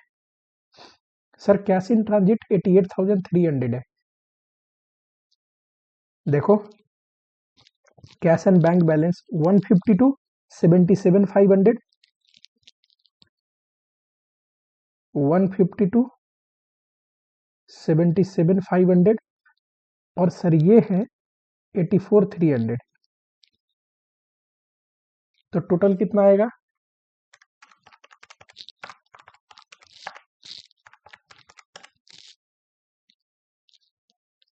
देखो ये लिखा है, ये लिखा है, और अलग से ये लिखा है, हम जोड़ के दिखा सकते हैं एक साथ। चलो सर बताइए स्टॉक, स्टॉक एचओ का, ब्रांच का, प्लस ट्रांजिट में है वो, माइनस स्टॉक रिजर्व। ट्रांजिट में सर 44,000 है, एचओ और ब्रांच का स्टॉक बताओ। ये रहा, बैलेंस शीट में सब चीज दे रखा होता है, बस जो कंसेप्ट बता रहा हूं उतना ध्यान देना। स्टॉक कितना है बैलेंस शीट में? अच्छा है, हमने निकाल रखा है ना, ये रहा, कितना है? हेड ऑफिस की सर अगर बात करें, हेड ऑफिस की, तो 1 लाख प्लस 56, 1,56,000, और ब्रांच की बात करें तो इन्वेंट्री है 28, 1,56,000, 2,08,000, स्टॉक रिजर्व 23,909।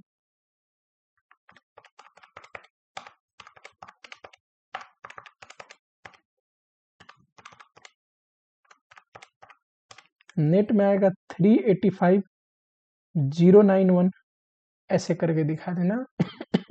इन्होंने देख कैसे दिखाया, 56 प्लस ये जोड़ा तो इतना आया। देखो इनका भी जोड़ोगे ना टोटल, ये रहा एक स्टॉक और ट्रांजिट वाला अलग से 40,000 दिखाया, इन दोनों का टोटल करोगे इतना ही आएगा। देखो 2,45,091 प्लस 40,000, ठीक, प्लस 1 लाख यहाँ पे है, इनको भी जोड़ दो, तीनों को जोड़ोगे 385,091 आएगा। मैंने प्रेजेंटेशन थोड़ा सटीक बताया है, ऐसे ही मैं करता था अपने टाइम में, तो थोड़ा उस स्टाइल में आपको पढ़ा रखा है, ठीक। तो ये आया इन्वेंट्री, ये रहा है आपका stock in transit, cash in hand, और डेटर तो है ही।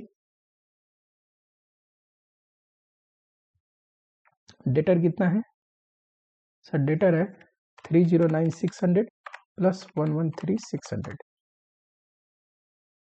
423,200।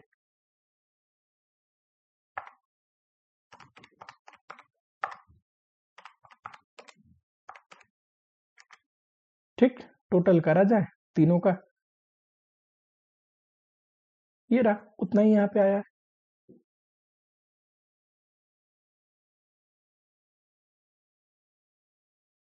ठीक है, चलो अब बनाना क्वेश्चन बन जाएगा, सिंपल है, तो 3 बातों को ध्यान रखना है। एक, स्टॉक इन ट्रांजिट और कैश इन ट्रांजिट होगा, उसको जरूर बैलेंस शीट में लेना है। स्टॉक इन ट्रांजिट में भी स्टॉक रिजर्व होता है, ठीक। स्टॉक रिजर्व जब भी निकालेंगे, ब्रांच के पास जितना स्टॉक है, ताकि स्टॉक है या ट्रांजिट वाला स्टॉक जो ब्रांच के पास है, ठीक, ब्रांच ने दिखाया है क्लोजिंग स्टॉक, उस सब पे स्टॉक रिजर्व निकलेगा। चलो थर्ड केस था अपना,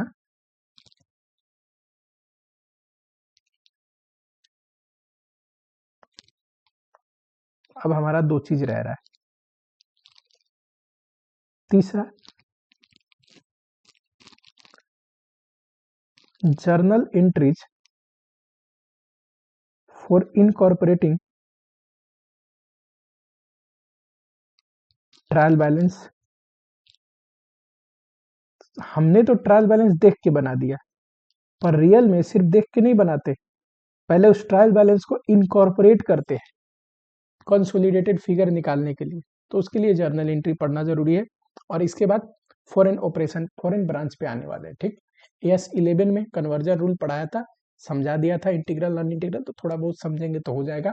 फटाफट से एक काम करते हैं, नेक्स्ट लेक्चर में इसको वाइंड अप करते हैं, खत्म करते हैं। नेक्स्ट लेक्चर में ब्रांच चैप्टर 100% खत्म हो जाएगा, ठीक है। मिलता हूँ आप लोगों से नेक्स्ट लेक्चर में। मजा आया तो फटाफट से लाइक कर दो, कोई डाउट है कमेंट कर दो। मिलता हूँ आप लोगों से नेक्स्ट लेक्चर में।